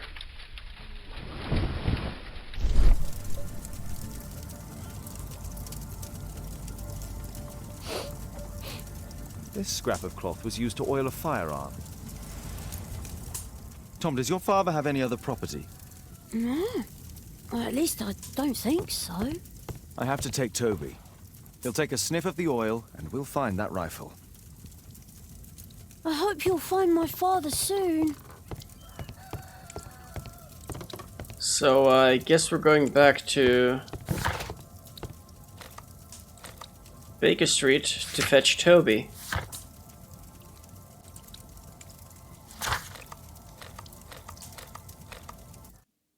See, this is where backtracking makes sense.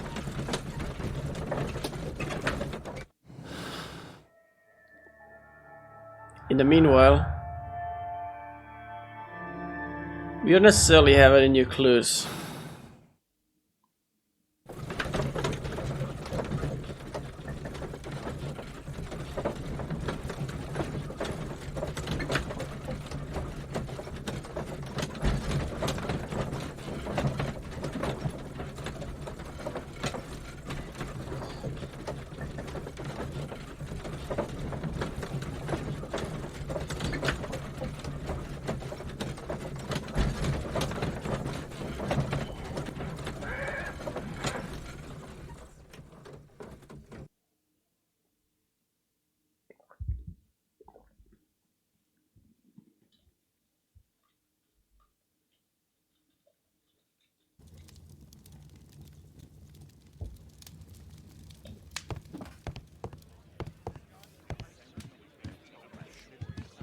Holmes, we need to help poor Tom. My analysis table. Come on, Toby. It's time for you to earn your keep.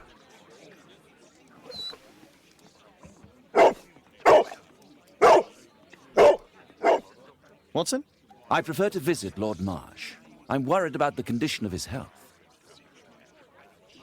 I prefer to visit Lord Marsh. I'm worried about... Is... Oh. Wait, what?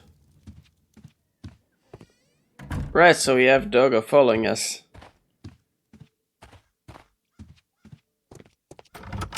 Is he in Mr. Holmes's pants?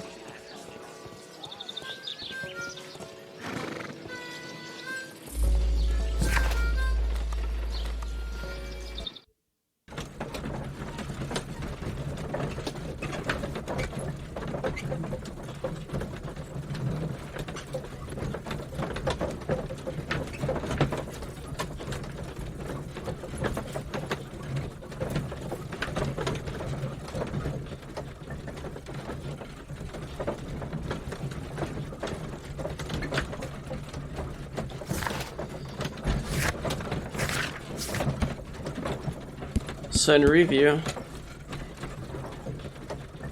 we have military badge. We have to look into that later. For now, it's important we look into this oil stain.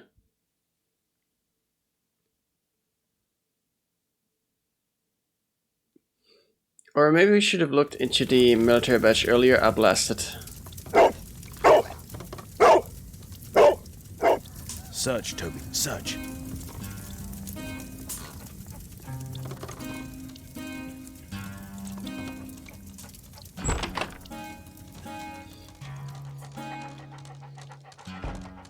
Look at this dog just opening doors left and right.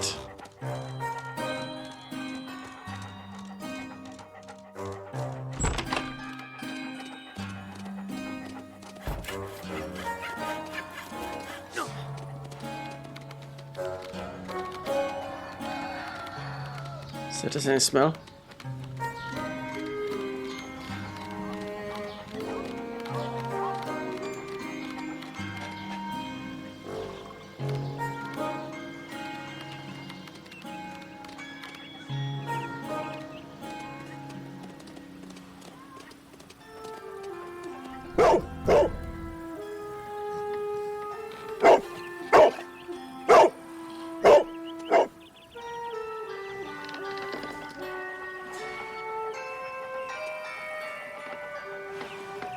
It's only a garden shed. Let's go on.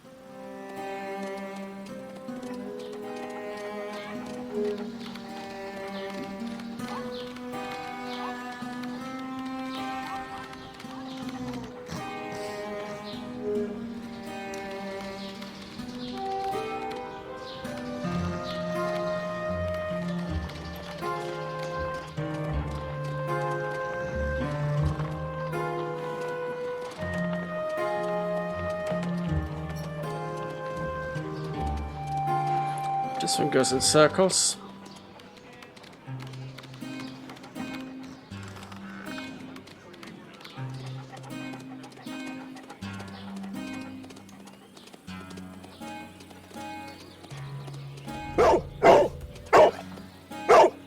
What's in there?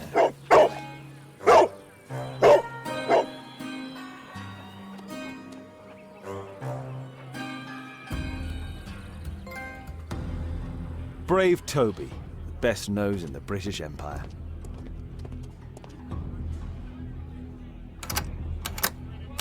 The key fits.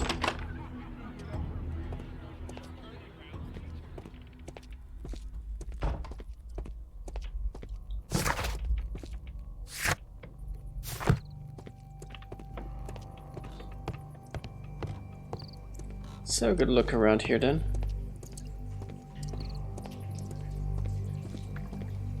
Nothing that could interest me.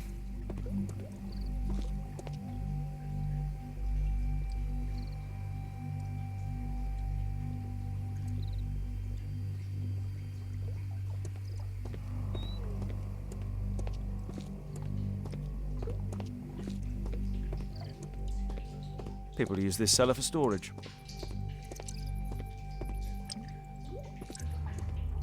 Pile of rubbish.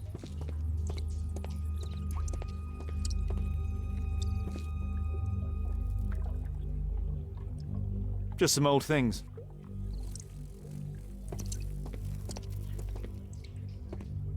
Now I'm curious though.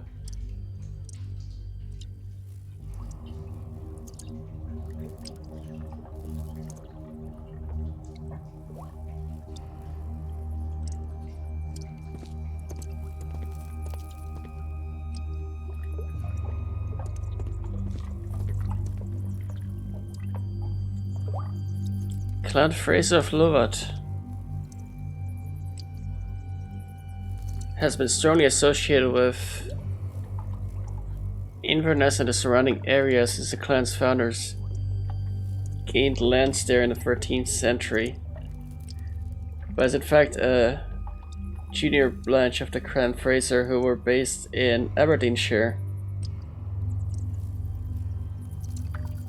Both Fraser and Fraser Lovat had their separate clan chiefs, recognized by the Lord Lyon King of Arms under Scottish law.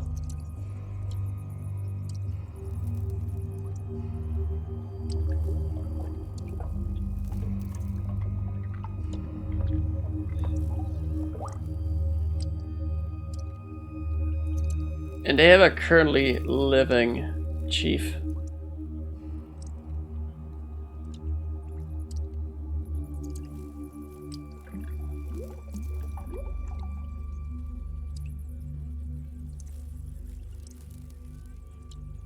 Wait, 18th? 16th? I'm confused. But, okay, so they're...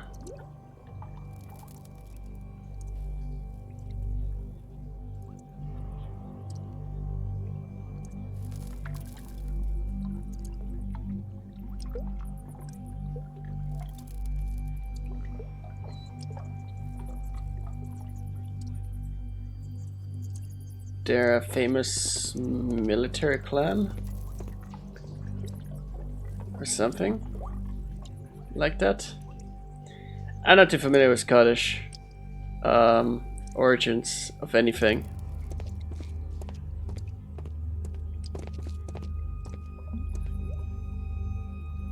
It's not here.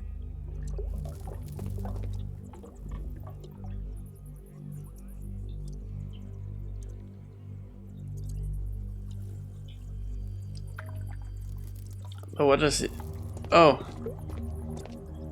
Oh, pest as in...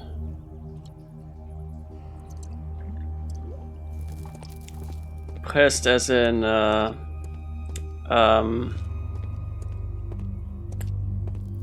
Paratum, I guess. Or ordinary storage. Being ready.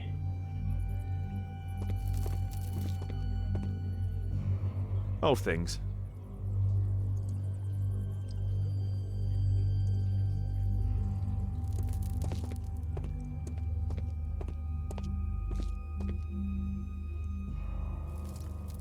Just rubbish. What about here?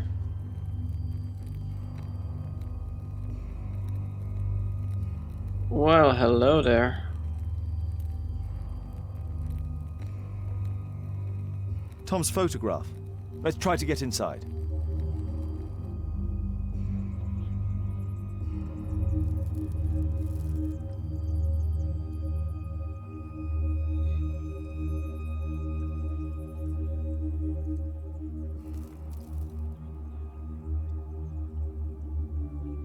Oh, is pressed a misspelling?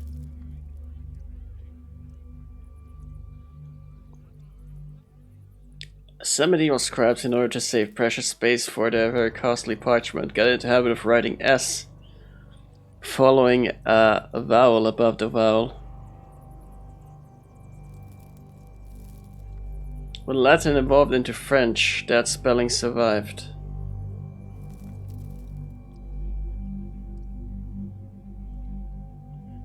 Is apparently the closest interpretation of pressed we will get.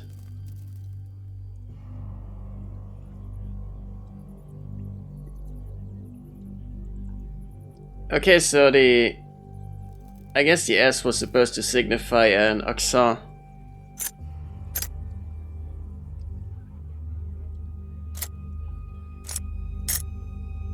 Also, this is very new.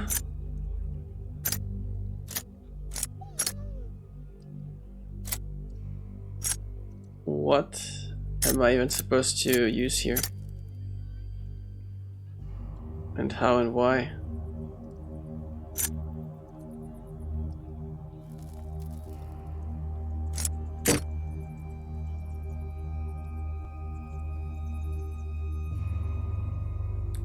Is this...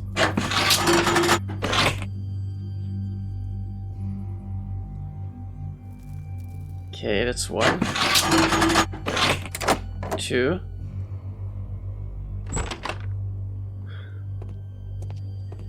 I somehow understood the minigame without understanding it. Or I mean, I guess I understood it. But my brain was like, can it really be the size of the pick that we're looking for?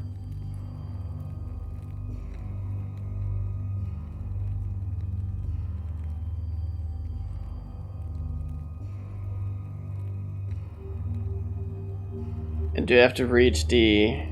or judge the size of the shape of the lock? That's basically what I've been wondering. Because it used to be an entirely different arbitrary minigame back in Crimes and Punishments. So that caught me off guard. Crimes and Punishments used a line puzzle for lockpicking, which was a very strange idea. There was something on the stand.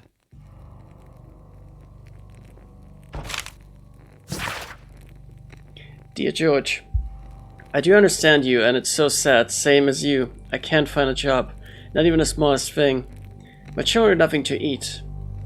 When I try to find anything, the bosses just say that they don't want wounded people working for them. Our military service means nothing. Our country used us in war, but now it has abandoned us. Nobody cares. Your friend, Jack.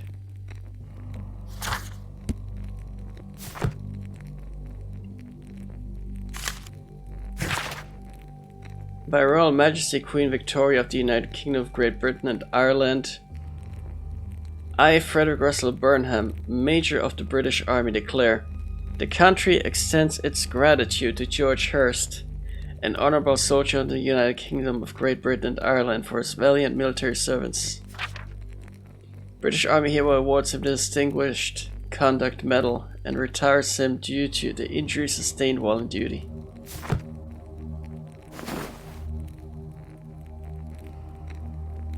This case must have been full of cartridges.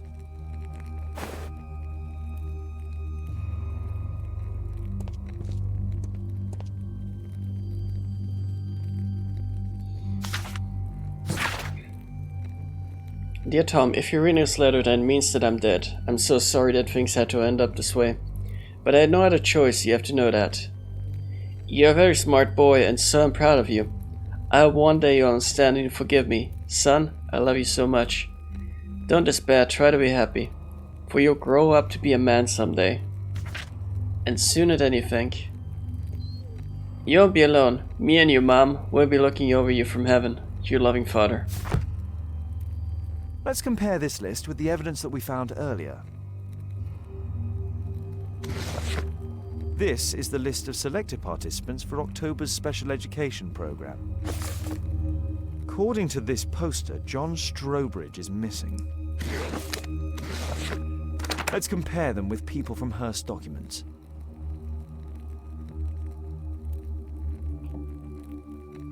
They go by first name, it would seem.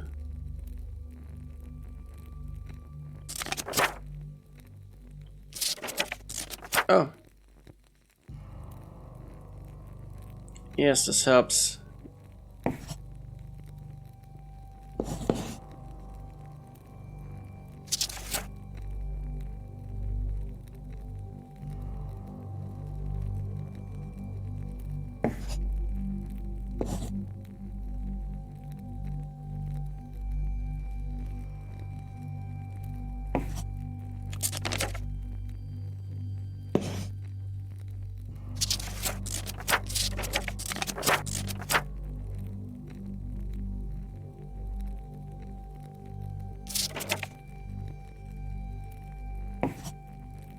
The Infatuous on the list.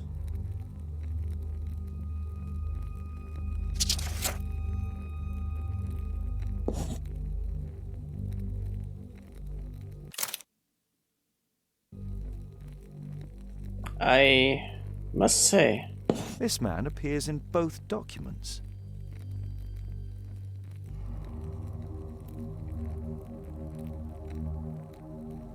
That's one.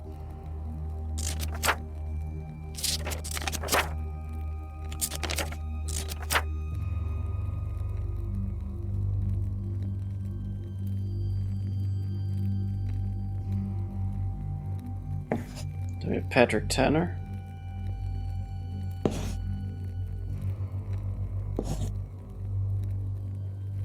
Reginald Staple.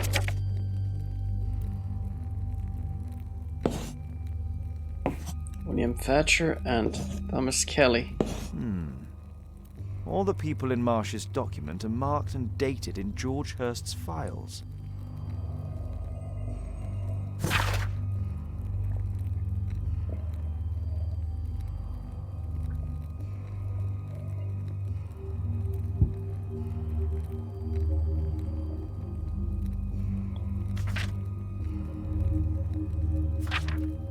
And they all seem to be belonging to Group S.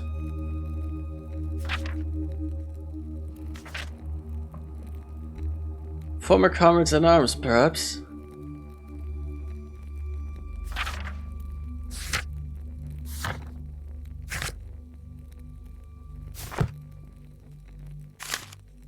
News clippings on Lords in the education program. Why are they here? Lord Marsh, in association with his friends Lord Harrington and Lord Collins, is the co-founder of the Special Education Program. In assisting the poor to build better lives and more certain futures, these three gentlemen surely help lift the level of our struggling society.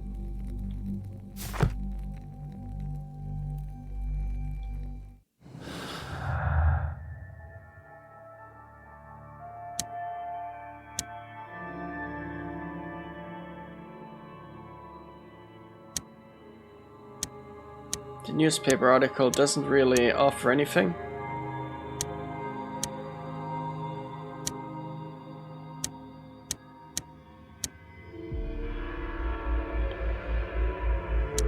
What's it a farewell letter?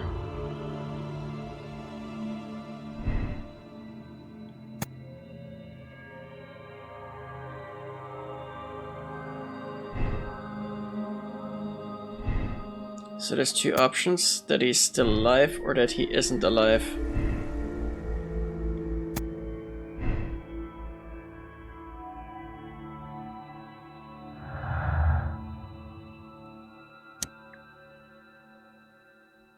The newspaper article isn't really conducive to anything.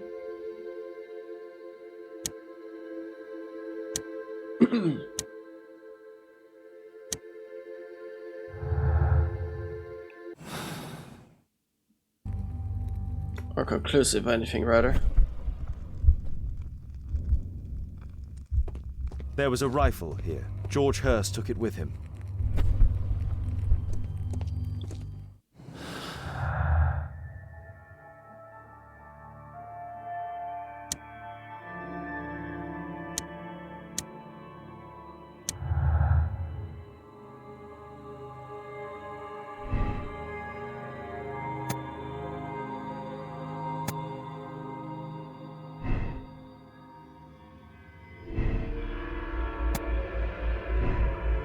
So if it is connected,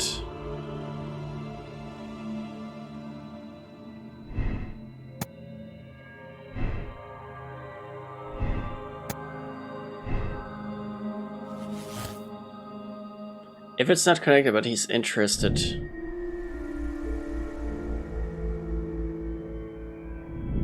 then his disappearance won't be connected to the program necessarily. Wait, what? Let me read this again. Just Hurst was only interested in the special education program, and his disappearance isn't connected with Lord Marsh's program. But that would make no sense if it was just out of sole interest that he went missing.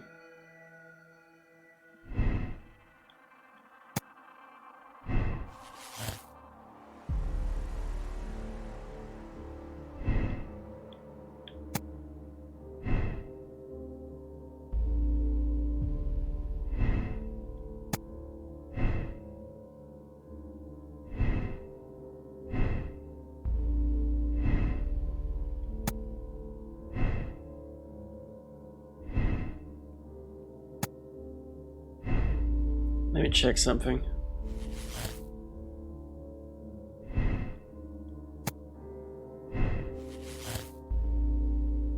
Right. So you have only this one conclusion to go by.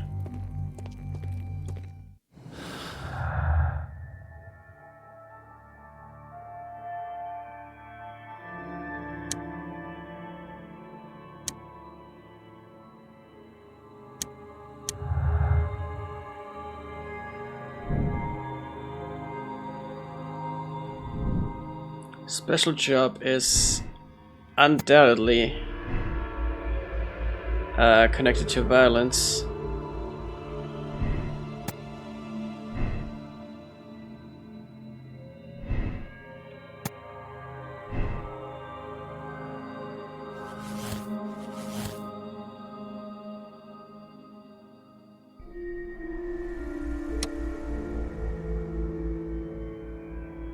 So one possible outcome is that Mr. Hurst is dead.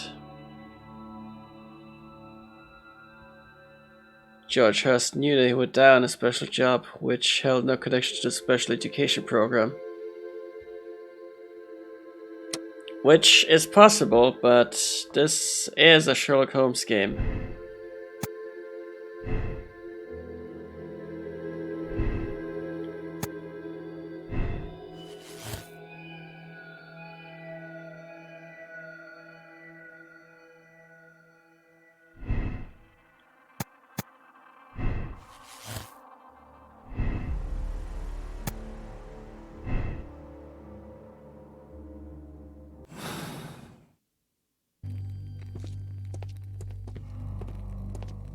But surely there's more.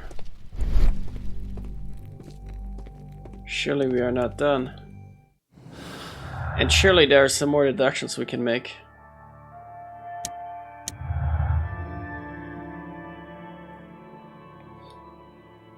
Such as the notion that all participants of the S group from the special education program could be missing.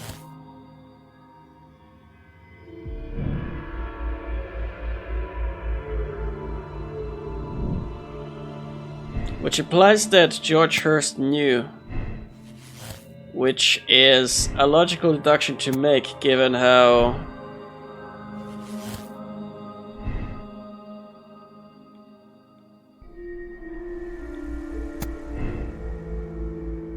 hold on.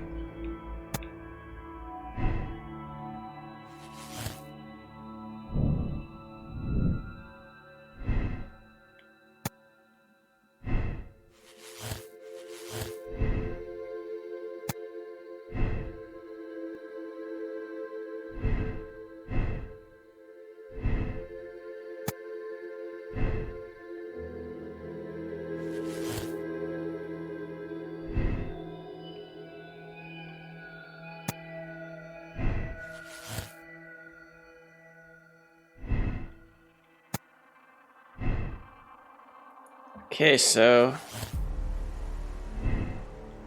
currently we have two possibilities.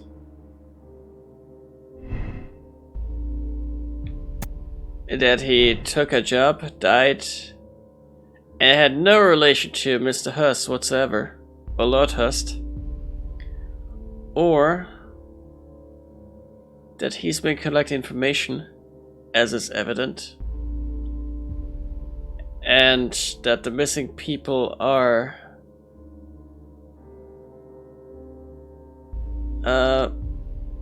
very well people he kept tabs on.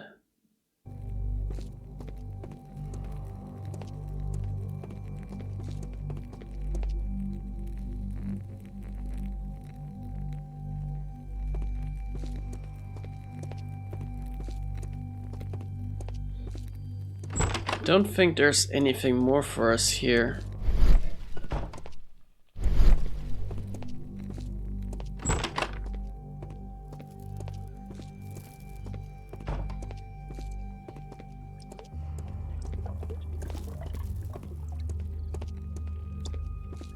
And it would be very cliche if the second we went out, somebody were waiting on us with a rifle.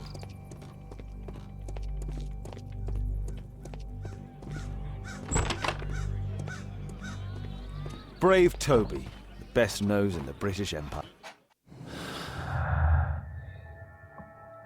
Oh, there's more.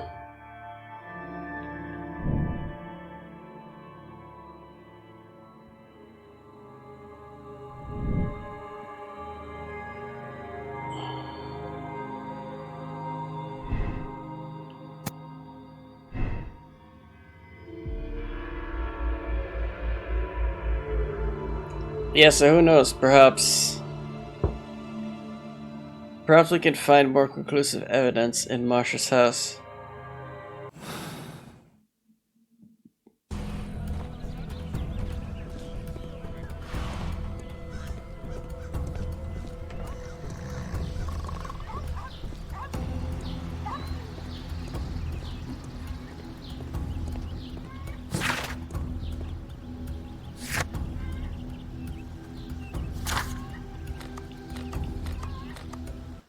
But first, let's go back to Baker Street. There is something I'm interested in.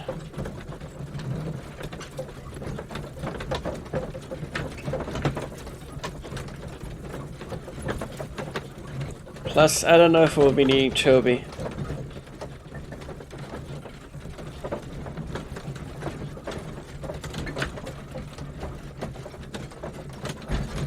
Toby does not strike me as a cat. If you get my meaning.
Wolfjack.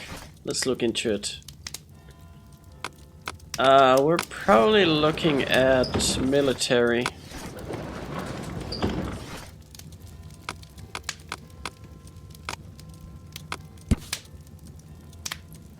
A wolfjack is half a wolf and half a jackrabbit. It was used by the Lovat Scouts as a self-descriptive nickname. The Lovat Scouts have formerly became the British Army's first marksman unit. Here it is.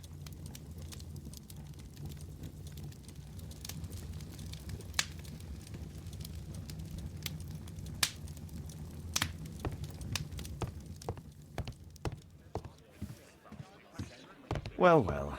Sweet slumber after a hard-working day. On my pillow.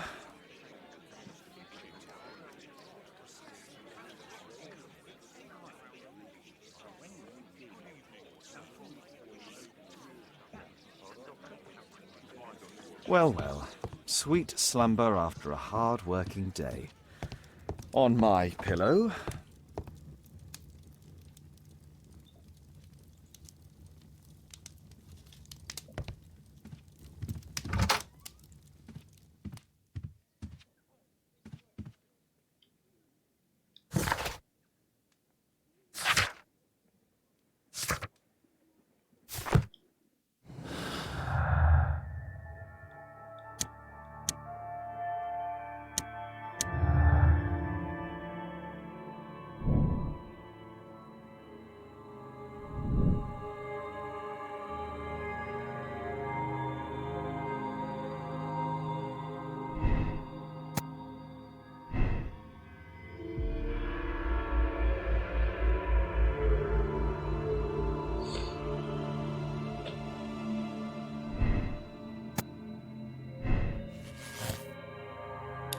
I have a hunch that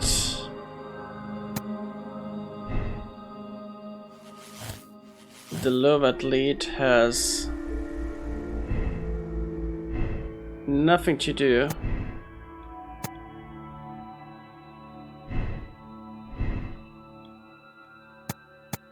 with any of our current leads.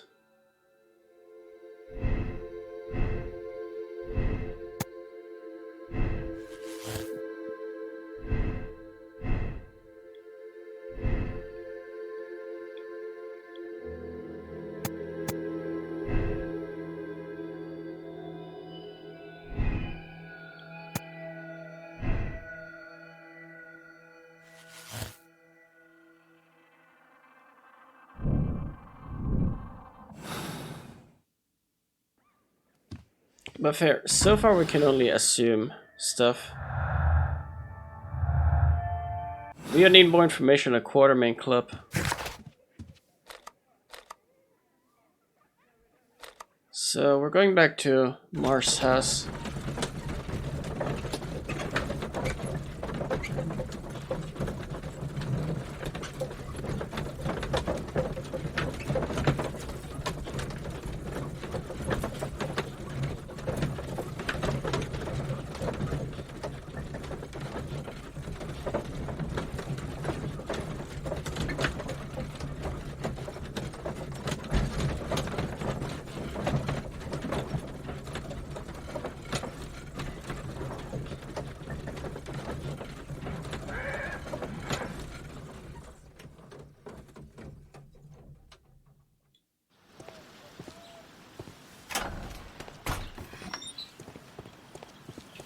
Holmes, what are you doing here? What are you planning? A mission of my own. You must play the role of the conscientious doctor while I sneak inside Marsh's house. That's the only way of helping little Tom.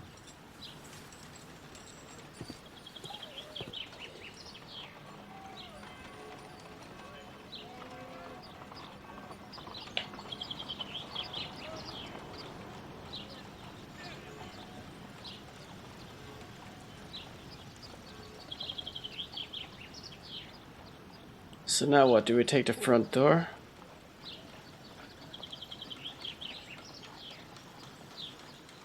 Or the back door?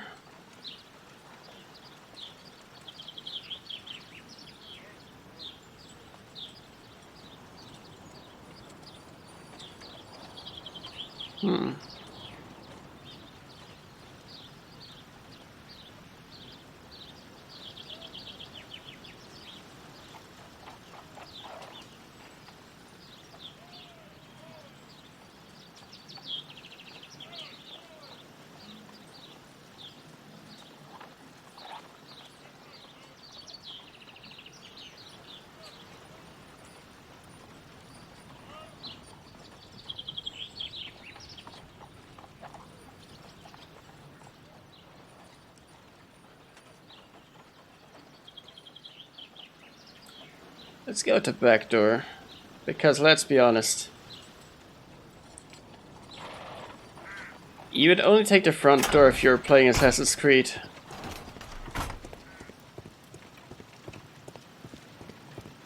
Here, however, you'll no doubt be caught. The window is firmly shut.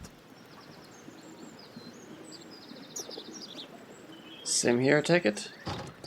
The window is firmly shut.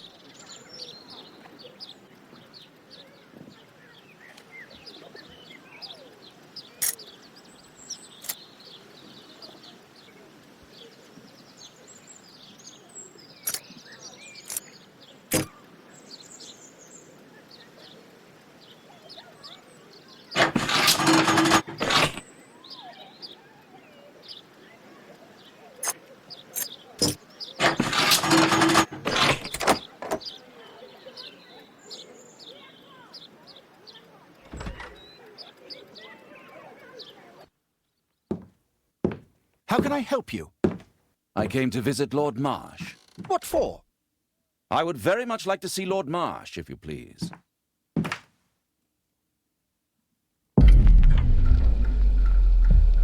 Wait, what? Oh, You're so clumsy. Can you please not... I have to visit Lord Marsh and offer him my services. Fisher, please allow Dr. Watson to enter. Good job, Watson.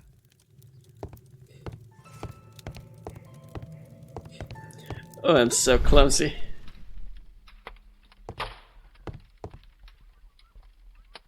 Fingerprints.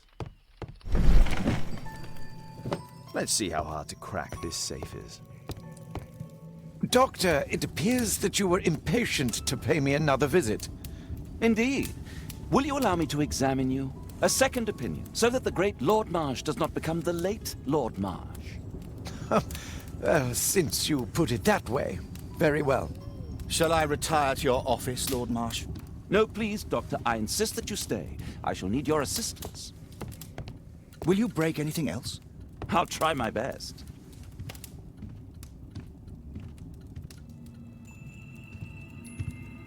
Wow, that's very reassuring. Wait, what? Mr. Holmes? What are you doing here? Was I supposed to hide? God damn it.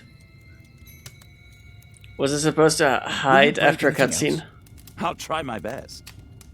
Jeez. Okay. Can we... Oh no. Come on. Mr. Holmes? What are you doing here? Ironically, I get the gist. Will or you the break gist, anything rather. else? I'll try my best. But it's very arbitrary when it happens right after a cutscene.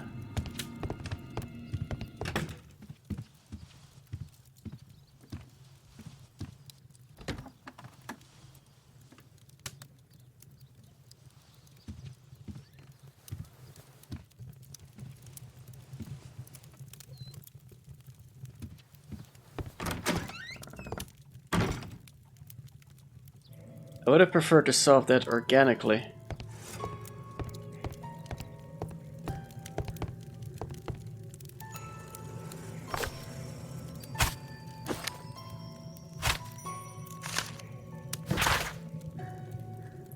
Dear Mr. Collins, it is clear to me that we could learn a great many things about running the Empire from those whom we trample underfoot.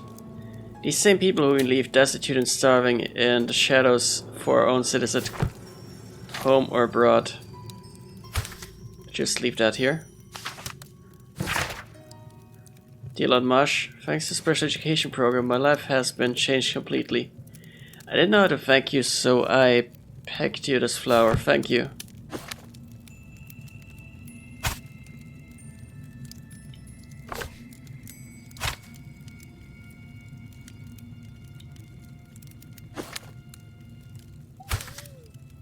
Ah, crap, let's return this.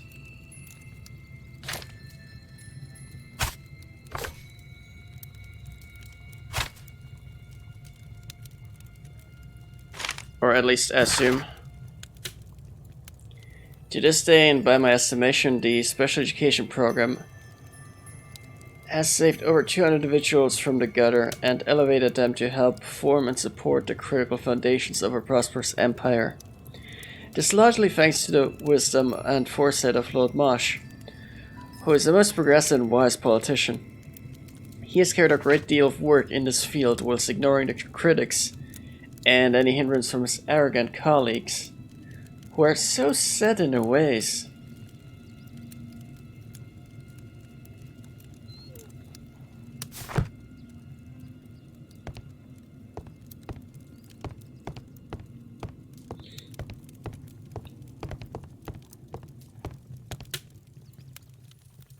Lord Marsh is a keen hunter.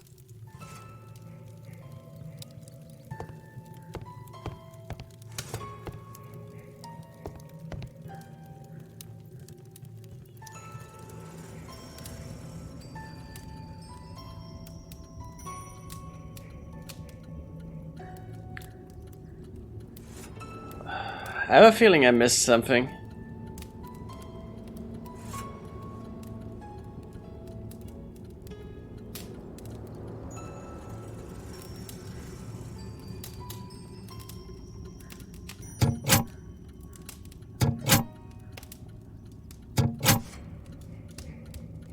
Wait, so... Oh, I see.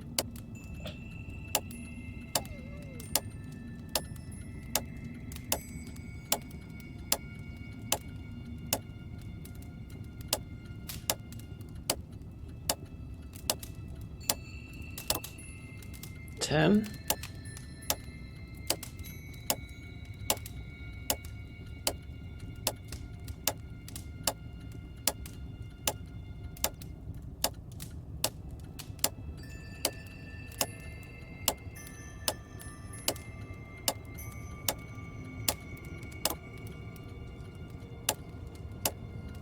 Ten, four.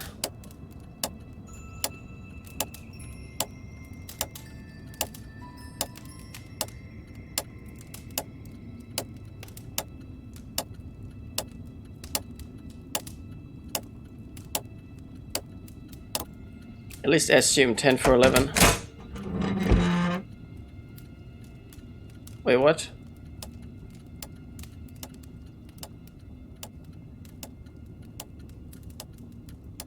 Okay, so maybe 7?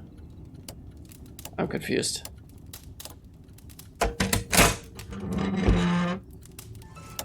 Something 22. 14.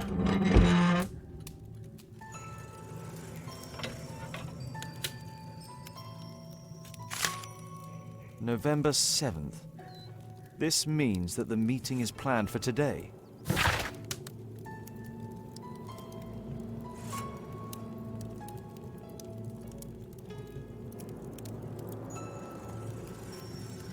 Attach the map to this letter so that you can find the place easily.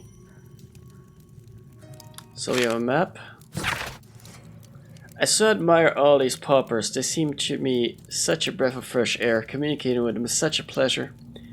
And they are so smart, not like us. Perhaps it is they who should have been lords, and we the simple commoners.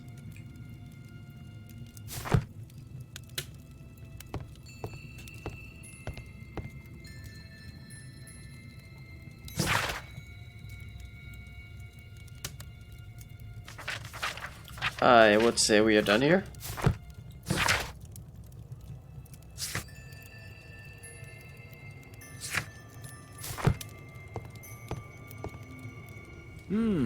I'd suggest that your current weakness is perhaps more than a simple case of influenza, Lord Marsh. Where might your companion be, Dr. Watson? Oh, he's busy poking his nose into other people's business, I'm sure.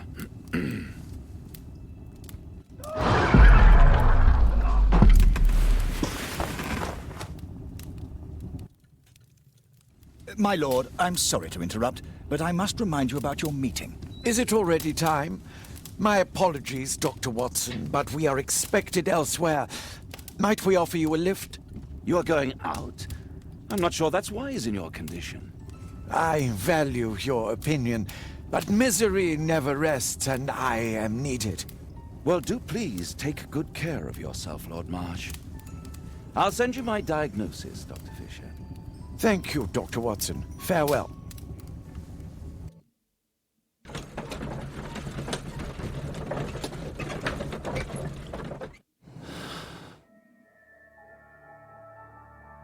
Meanwhile, we don't have any conducive clues, except for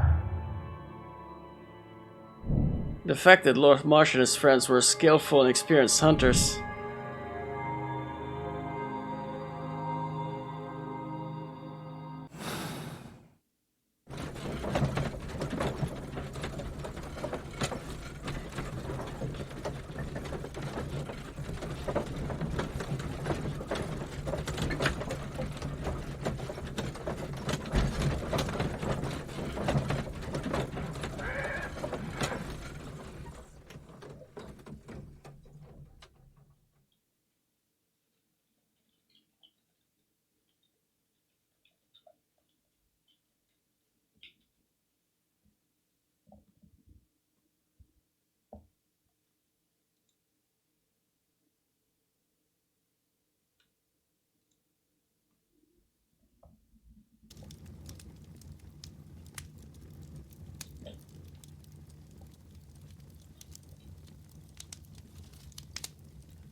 Holmes, come here. This is serious. Oh, fine. Watson, what are you doing at my table? I just need to check one thing about Lord Marsh. My intuition tells me that Lord Marsh is hiding something about his disease. His cough, in addition to his fever and his usage of strong painkillers, leads me to believe that he is seriously ill. Let's study it more closely.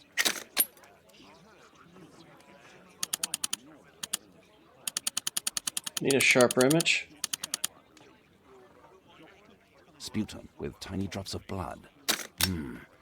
I could take a sample and examine it under the microscope.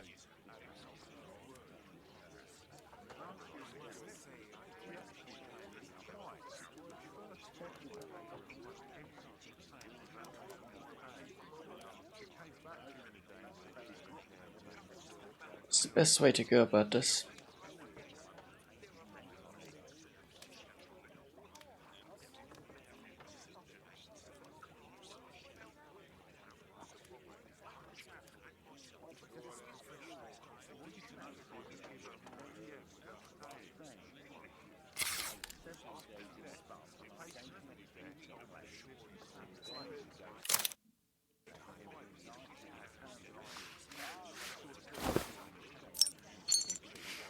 Yes, this will help.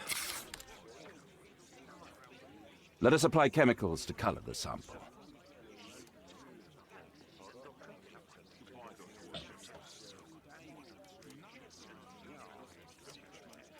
So for that we'll need a pipette.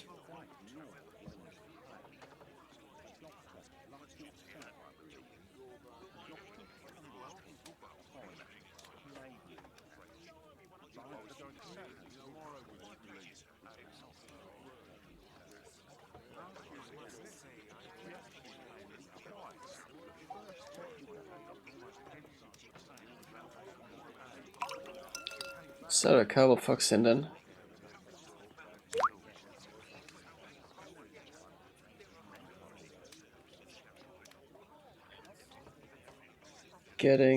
Let us apply chemicals to... Getting some color here. The alcohol, perhaps?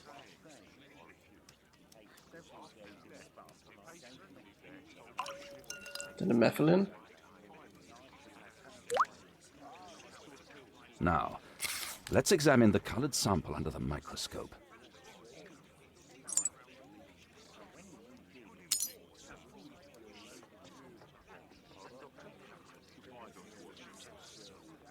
Now we have to find some unusual elements.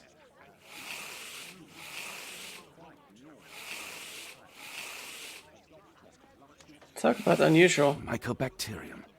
It appears that Lord Marsh is seriously ill. Holmes, this is no longer a laughing matter. It is just as I feared. Lord Marsh is suffering from tuberculosis. You don't say. Yes, I do say. And Holmes, he will die if he is not transferred to a sanatorium as soon as possible. And yet both Lord Marsh and Dr. Fisher are doing their best to hide this fact. How interesting. But why? Why indeed, Watson? Oh, dear God. You don't think that Lord Marsh contracted tuberculosis while aiding the poor? How terrible. I have a commitment that I can't possibly cancel. Holmes, during my absence, please be extremely careful. This disease is highly contagious. And remember that we have women at home.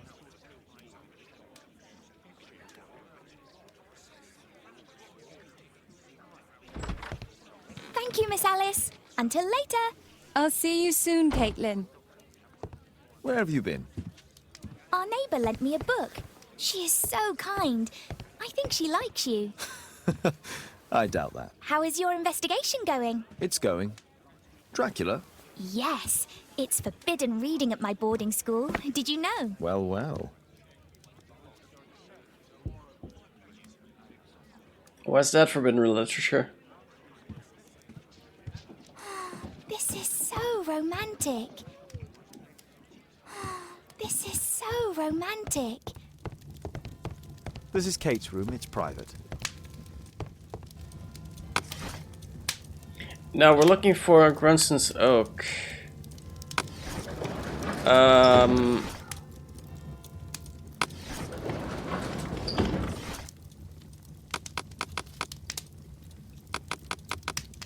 What are we looking for?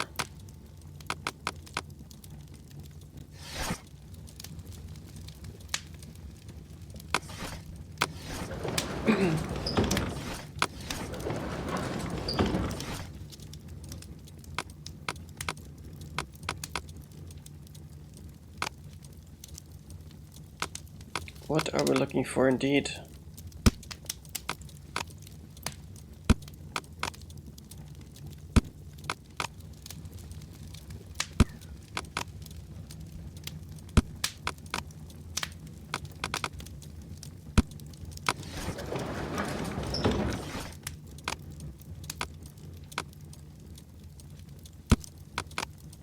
Grunston's Oak.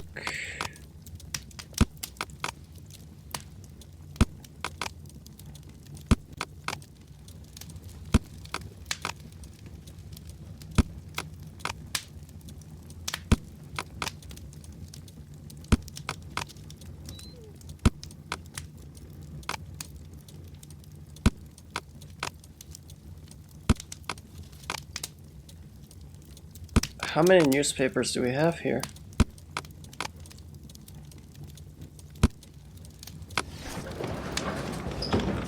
Doesn't really seem related. What about botany? Grunston's Oak is a strange and mysterious tree that grows in Epping Forest. The origin of its name is unconfirmed, although there are many legends and fables connected with it. Some people say that over centuries, witches performed their ceremonies near this tree, and these rites have assured that whoever may touch the trunk of Grunston's Oak will be cursed for all time. Here it is. Grunston's Oak is in Epping Forest. That's the place indicated on George Hurst's map.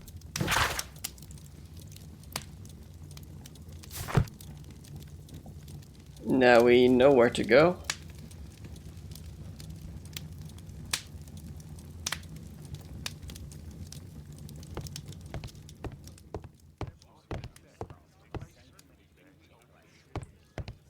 We can use the map, I believe, to identify. Let's try to find the place from the hand-drawn map.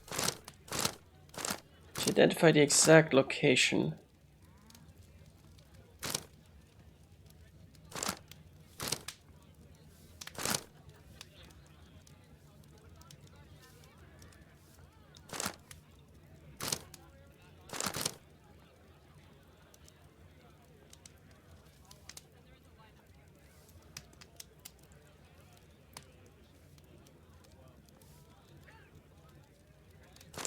Aaron Hill, hold on.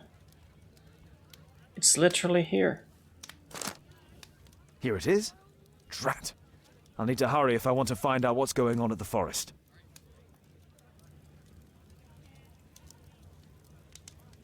Father, that boy Wiggins, does he come here very often? He helps occasionally in some of my cases. Why do you ask? I'd like to talk to him. Talk to him? Father, back at school there are only girls to talk to, and they are so boring. I'm sure Wiggins has lots of exciting stories to tell about his life in London. It would be so romantic. Damn it.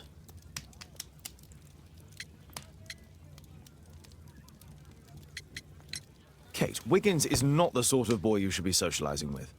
So he's perfect then. Oh, Kate. I'll leave you alone now.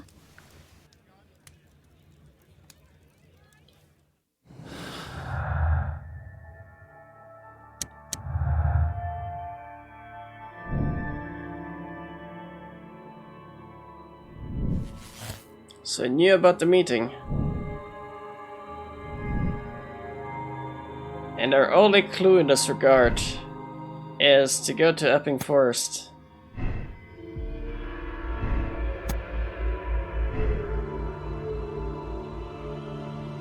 Well done.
Let's go shopping first.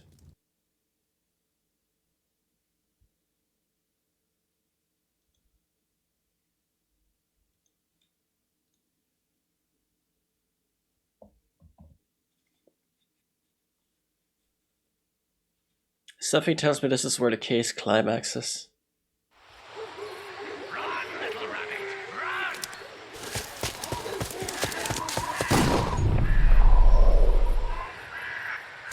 Okay, fuck. I mean, drat. Dang nabbit.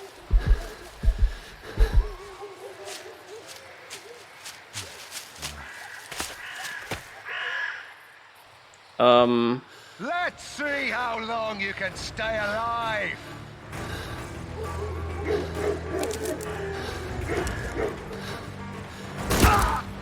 Oh.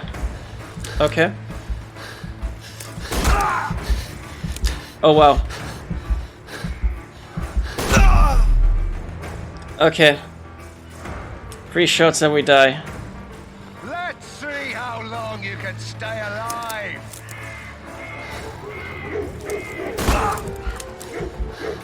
Wait, so do we...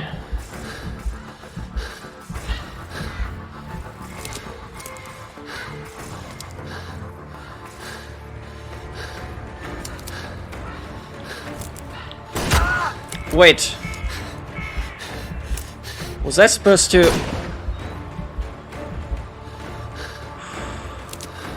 Come on.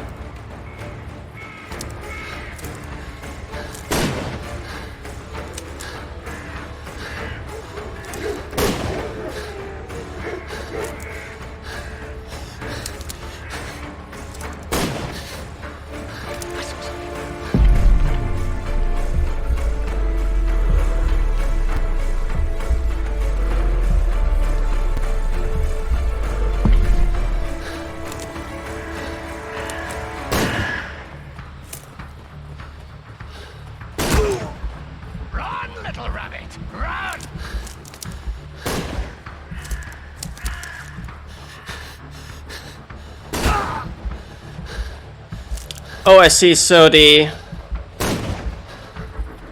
Okay. I see what's going on here.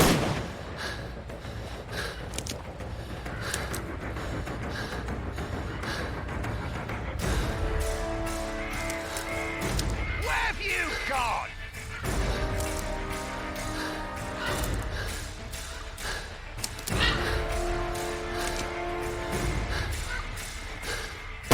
You scampering little rat!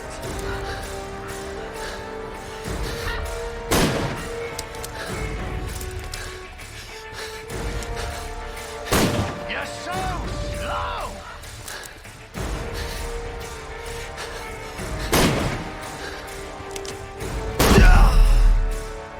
Ah, for... Let's see how long you can stay alive. Okay, so I figured it out.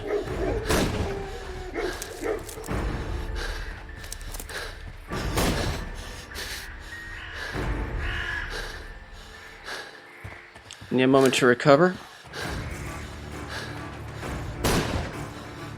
Take cover here. It's all about stamina management.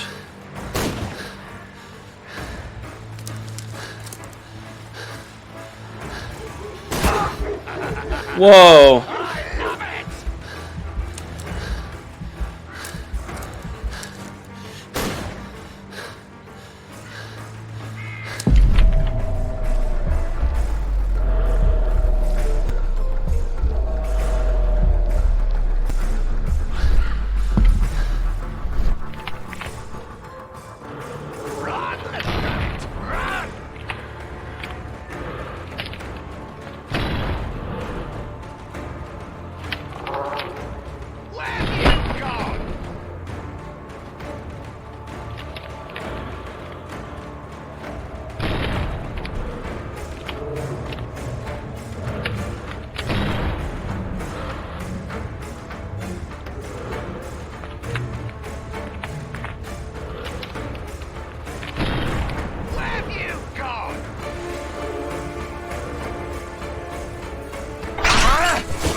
Oh, fourth.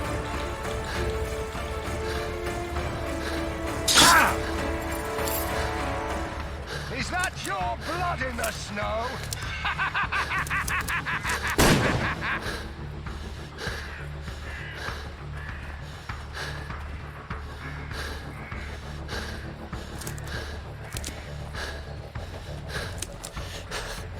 So slow! As opposed to... No! How's this supposed to work? How long you can stay alive? I don't quite think I understand this minigame.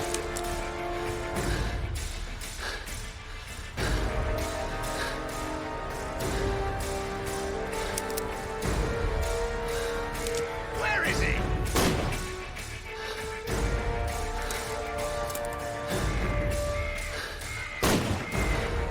Here you are!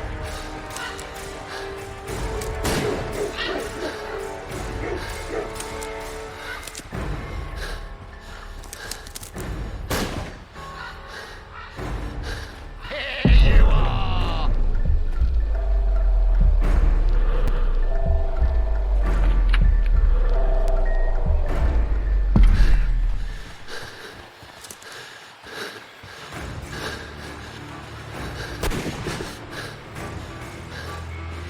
Wait, what?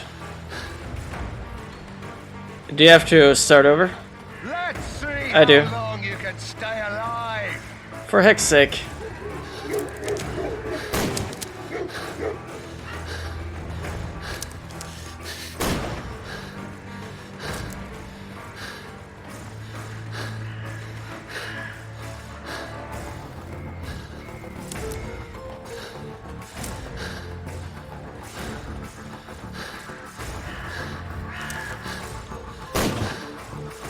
I saw something.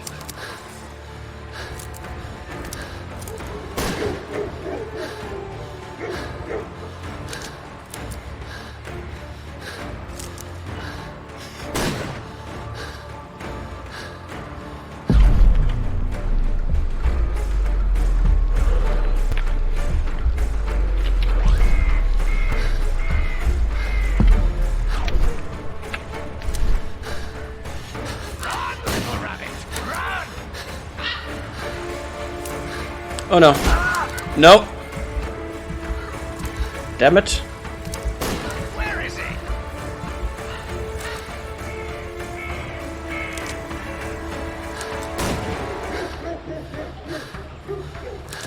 Where is he?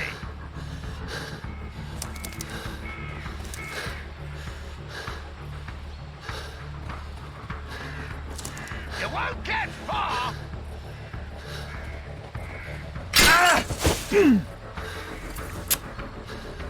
I keep falling for this bear trap. Is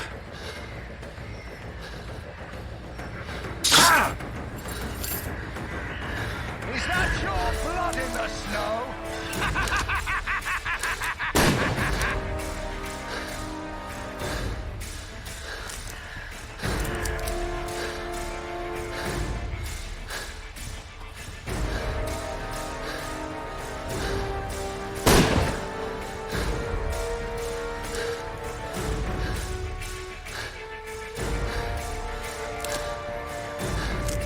Just about enough stamina for this. Oh, fourth. Are you kidding me? Obstructed by terrain. Let's see how long you can stay alive.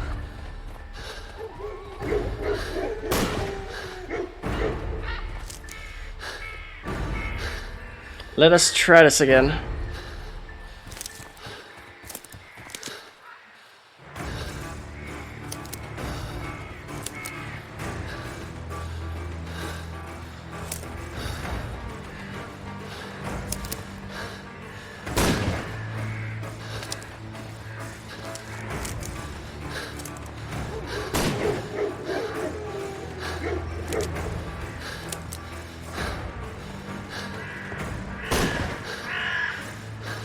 Let's give this a second.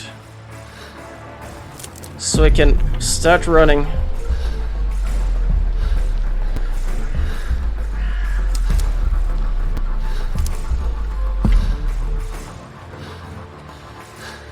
Run, little rabbit, run!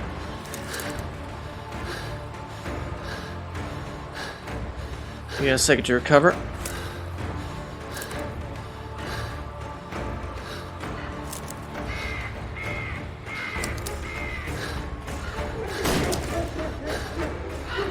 Close enough.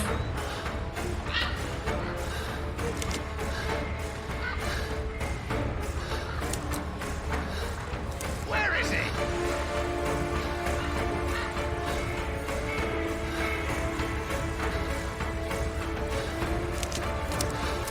Avoid the bear trap. Is that your blood in the snow?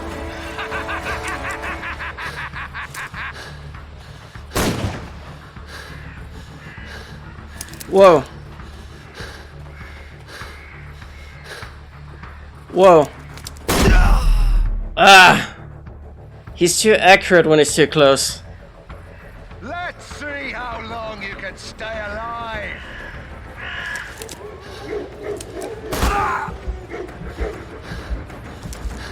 Did not even see the aiming line or the firing line.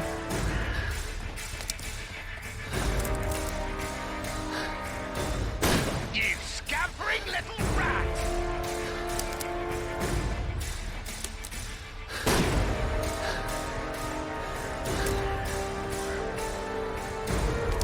Where have you gone?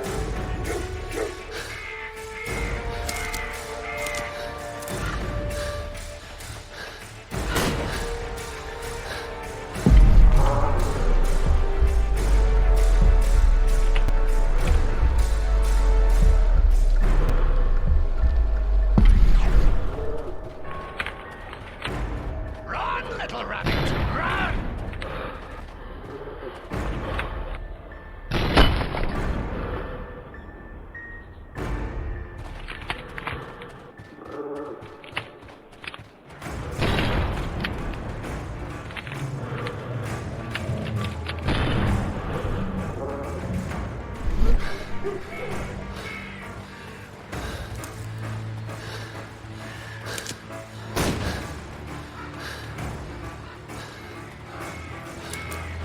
Is that your blood in the snow?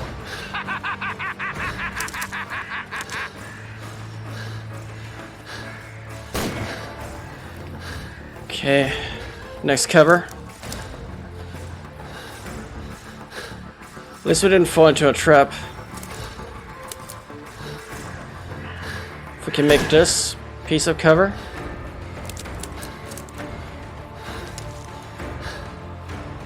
We can sprint over to the rocks here.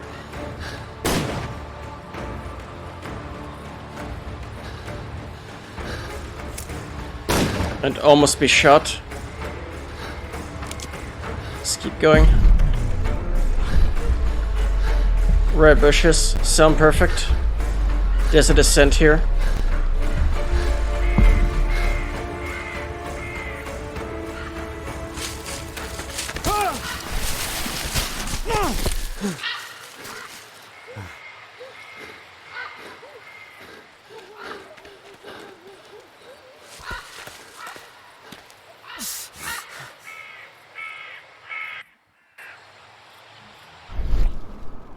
Where is he? Buddy. This man was killed recently. The body is still warm. He was poor. Find him, boys! Find him!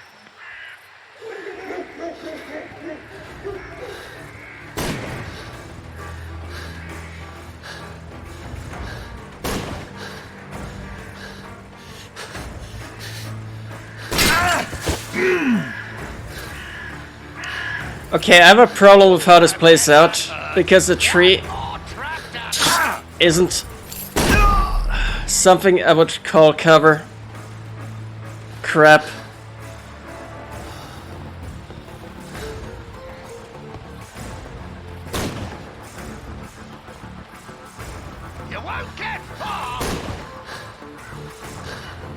we can make it.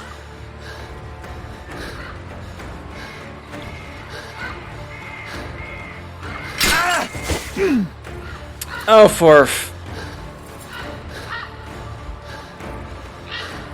not cool. Not cool.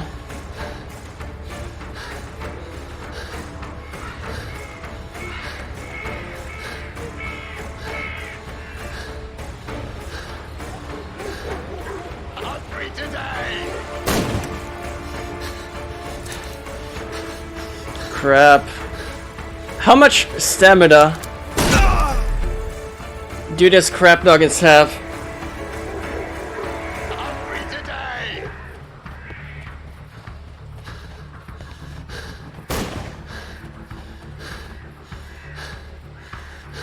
Let's get a moment.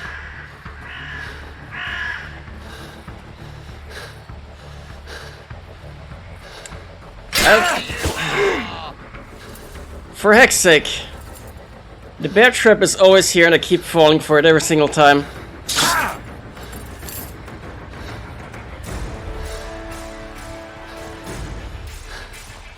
And it keeps giving me a Jersey accent every time I do.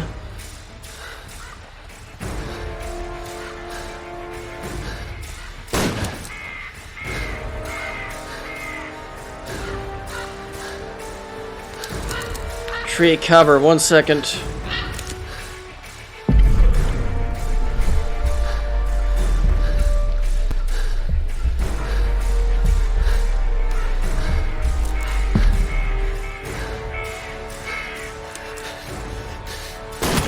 At least assume that this was the wiser choice.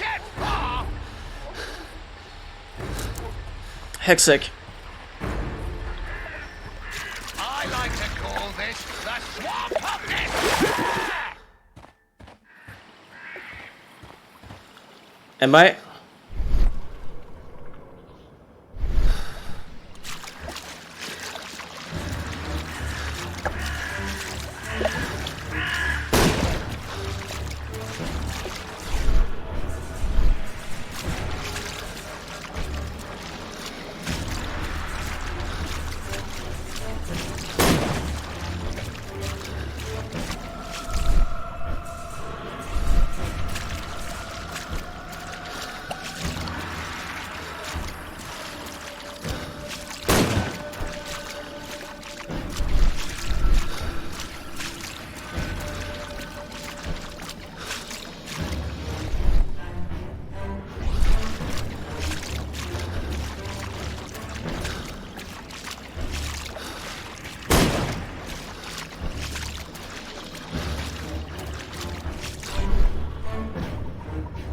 Okay, forward. And then we can actually take a forward.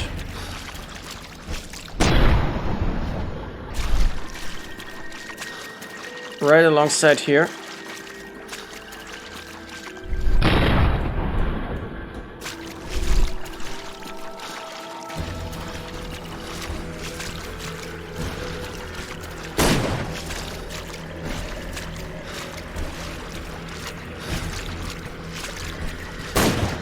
Why is their aim so poor?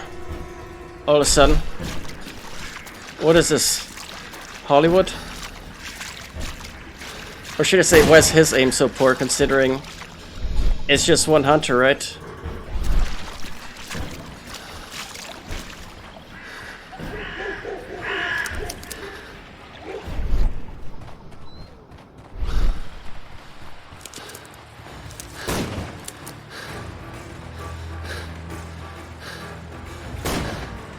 Just give it a second.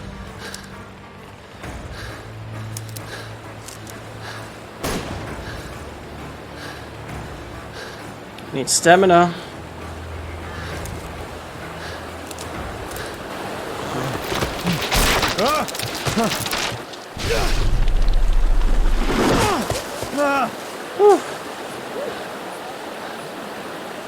You won't get far.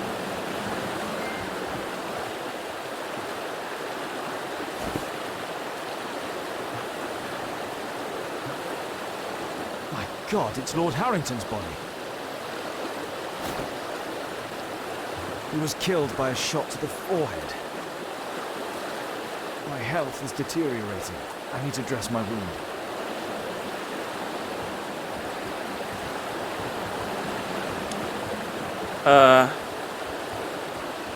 Crap. So...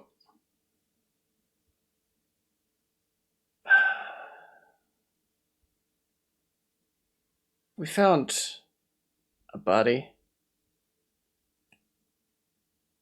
We're still being hunted. And oh my goodness, where the hell are we supposed to find... and where can we run, more importantly? Where's the stamina bar now, huh?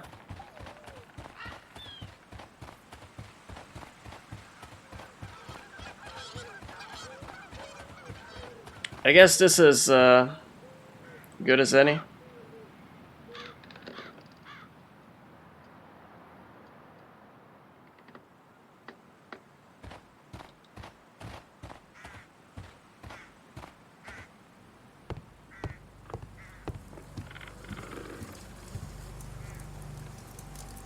This will help to dress my wound. The Quartermain Club. This must be Lord Marsh's hut. Someone's coming, I better hide. Crap. We gotta...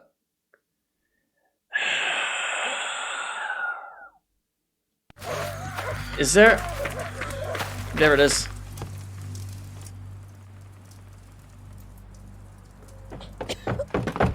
Almost didn't see it. Breathe, Lord Marsh. It's almost over. Who are you? George Hurst from the 1st Lovett Scouts, here to deliver justice. An old soldier. How ironic. Did we refuse you on our special education program? It's true, I was refused. An old wounded soldier is useless to you, but he can still be dangerous. We hunted a lot in these woods, but I didn't expect to become the prey. I have lived a grand life without any limits set by others. I will die a happy man, so you won't see me begging, you festering wretch.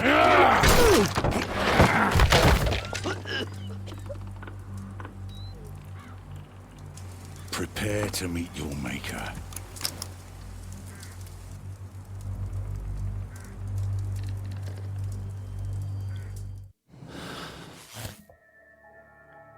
Whew. Alright.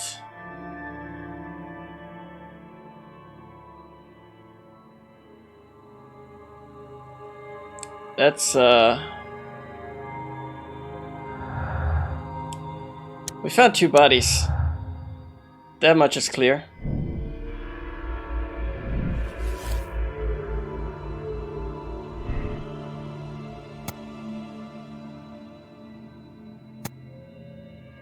And the question is...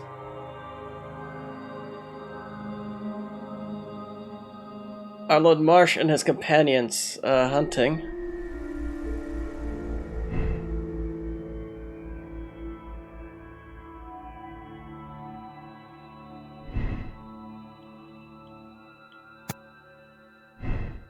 Oh yeah, there's a chance he's still alive. Actually, he just proved that he's alive, so...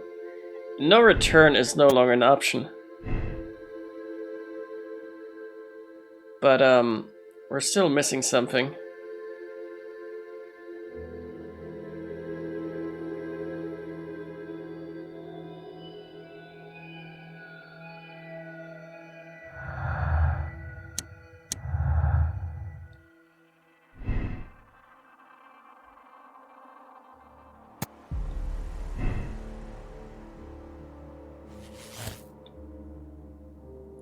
So if he had personal motives, it could be said that he's a psychopath, which is one option. Though he's been very deliberate in his reason, I guess you could say. Hey, hold on, I need to check something.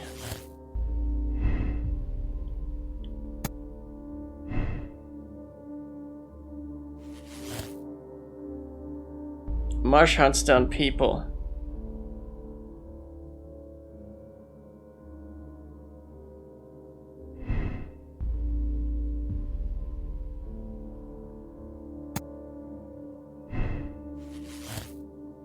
But let me check something. Mr. Hurst hunts out of personal motives. Okay, that does again make him a psychopath.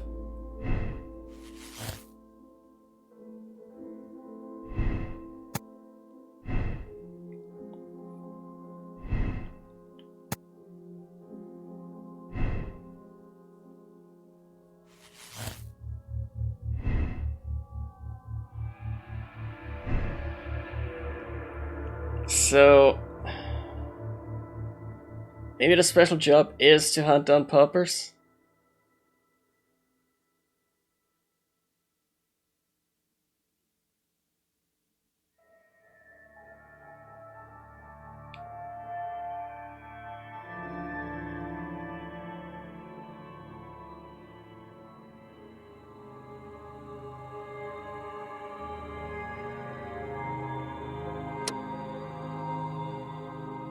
Alright, so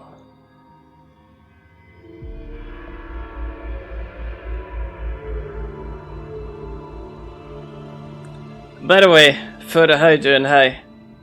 You've arrived just at the ending of our case. I'm sorry I couldn't interact with you sooner, but as you could see earlier, I was being hunted down and just had a calm moment to think through what the hell is going on here.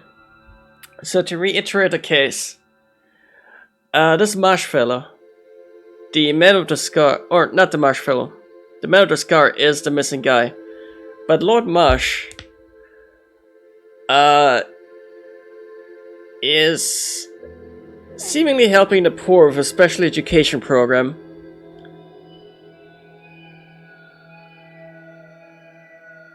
And it is quite possible that those who partake in a special education program wind up being hunted for sport. Paupers, poor people if you will. And so George Hurst seems to have had companions who have been hunted.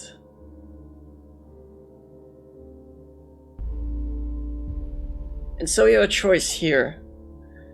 Do we deduce that Lord Marsh is a cold-blooded killer who in the guise of charity hunted down poor people and kill him of tuberculosis that way? Or do we allow him to just die peacefully while ruminating on his crimes?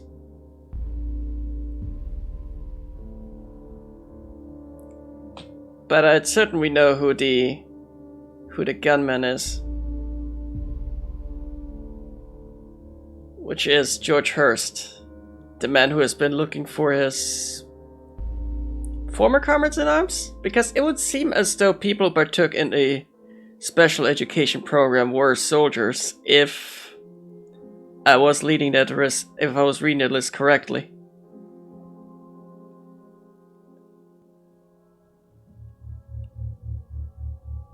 I think we'll just let him die a peaceful death. This is a moral choice at this point. Because Sherlock is the detective, not the police.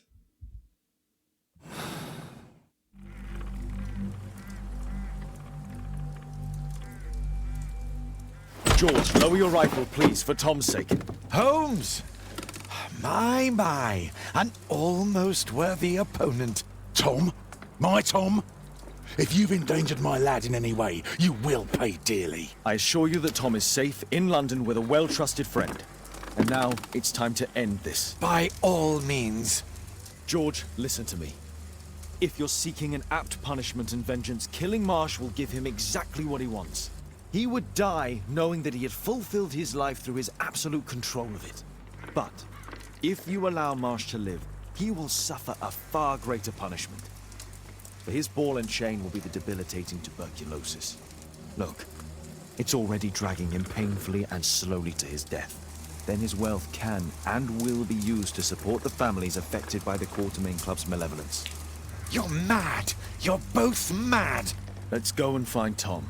Not just yet. See, Lord Marsh, you will die here, although not by the gun. You'll die slowly. Don't do this, George. Detective, take a look here.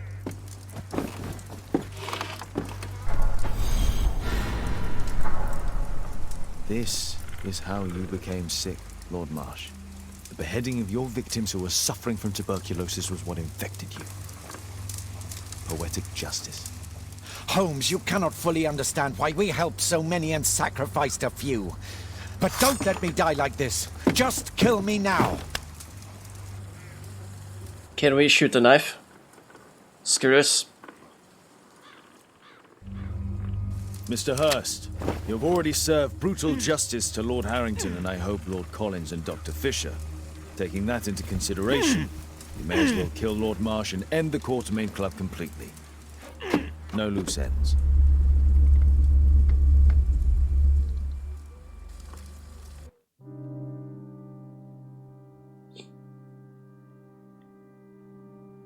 I don't know if this was the best conclusion or the best ending.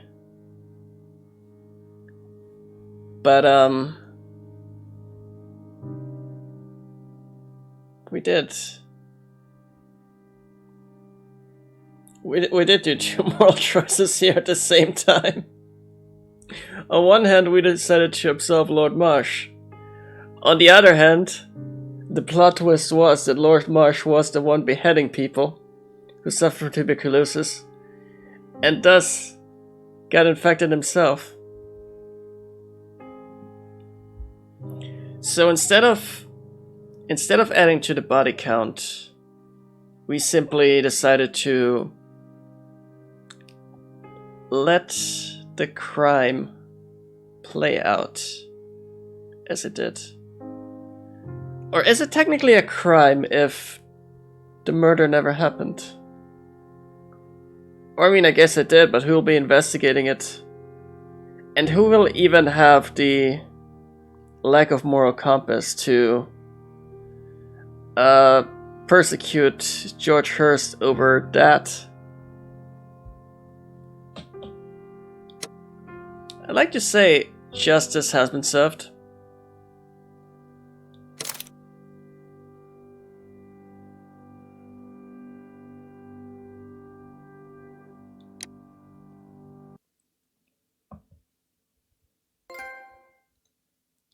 And with that, I gotta skedaddle, but we'll be playing more Sherlock Holmes tomorrow. I imagine if it's anything like the last game, there will be about 5 cases, and they will take their sweet respective 2, 3, 4 hours each.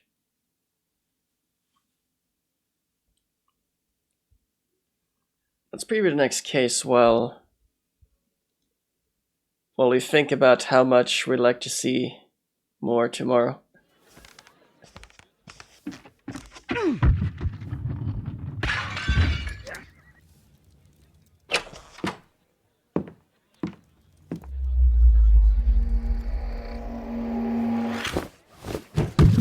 Yes! Well done, Watson! Holmes, you're playing bowls? Indoors? Not just any old bowls, Watson. Lawn bowling. Seriously? With your injury? Oh, no. Mrs. Hudson is going to murder you. Well, that's it for now. Time to go. Would you care to join me? You're incorrigible. And where are we going, Holmes? I'm participating in the final stage of the annual tournament held by the London Archaeological Institute's Bowling Club. It's an official invitation. I'll just need to dress suitably and then we can leave.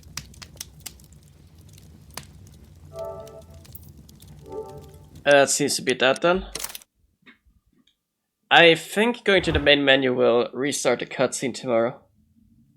And I really look forward to it. But for now, guys, It's been fun. I hope you had a blast as much as I have. The beginnings of this game, minus the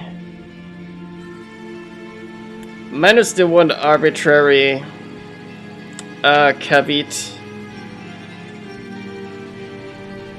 regarding the... I already forgot what I was complaining about. This is how good the game is. As far as Sherlock games thus far go. But yes, guys. Watch it doesn't. Nani? No, I'm pretty sure it will restart a cutscene. In fact, let us see what happens.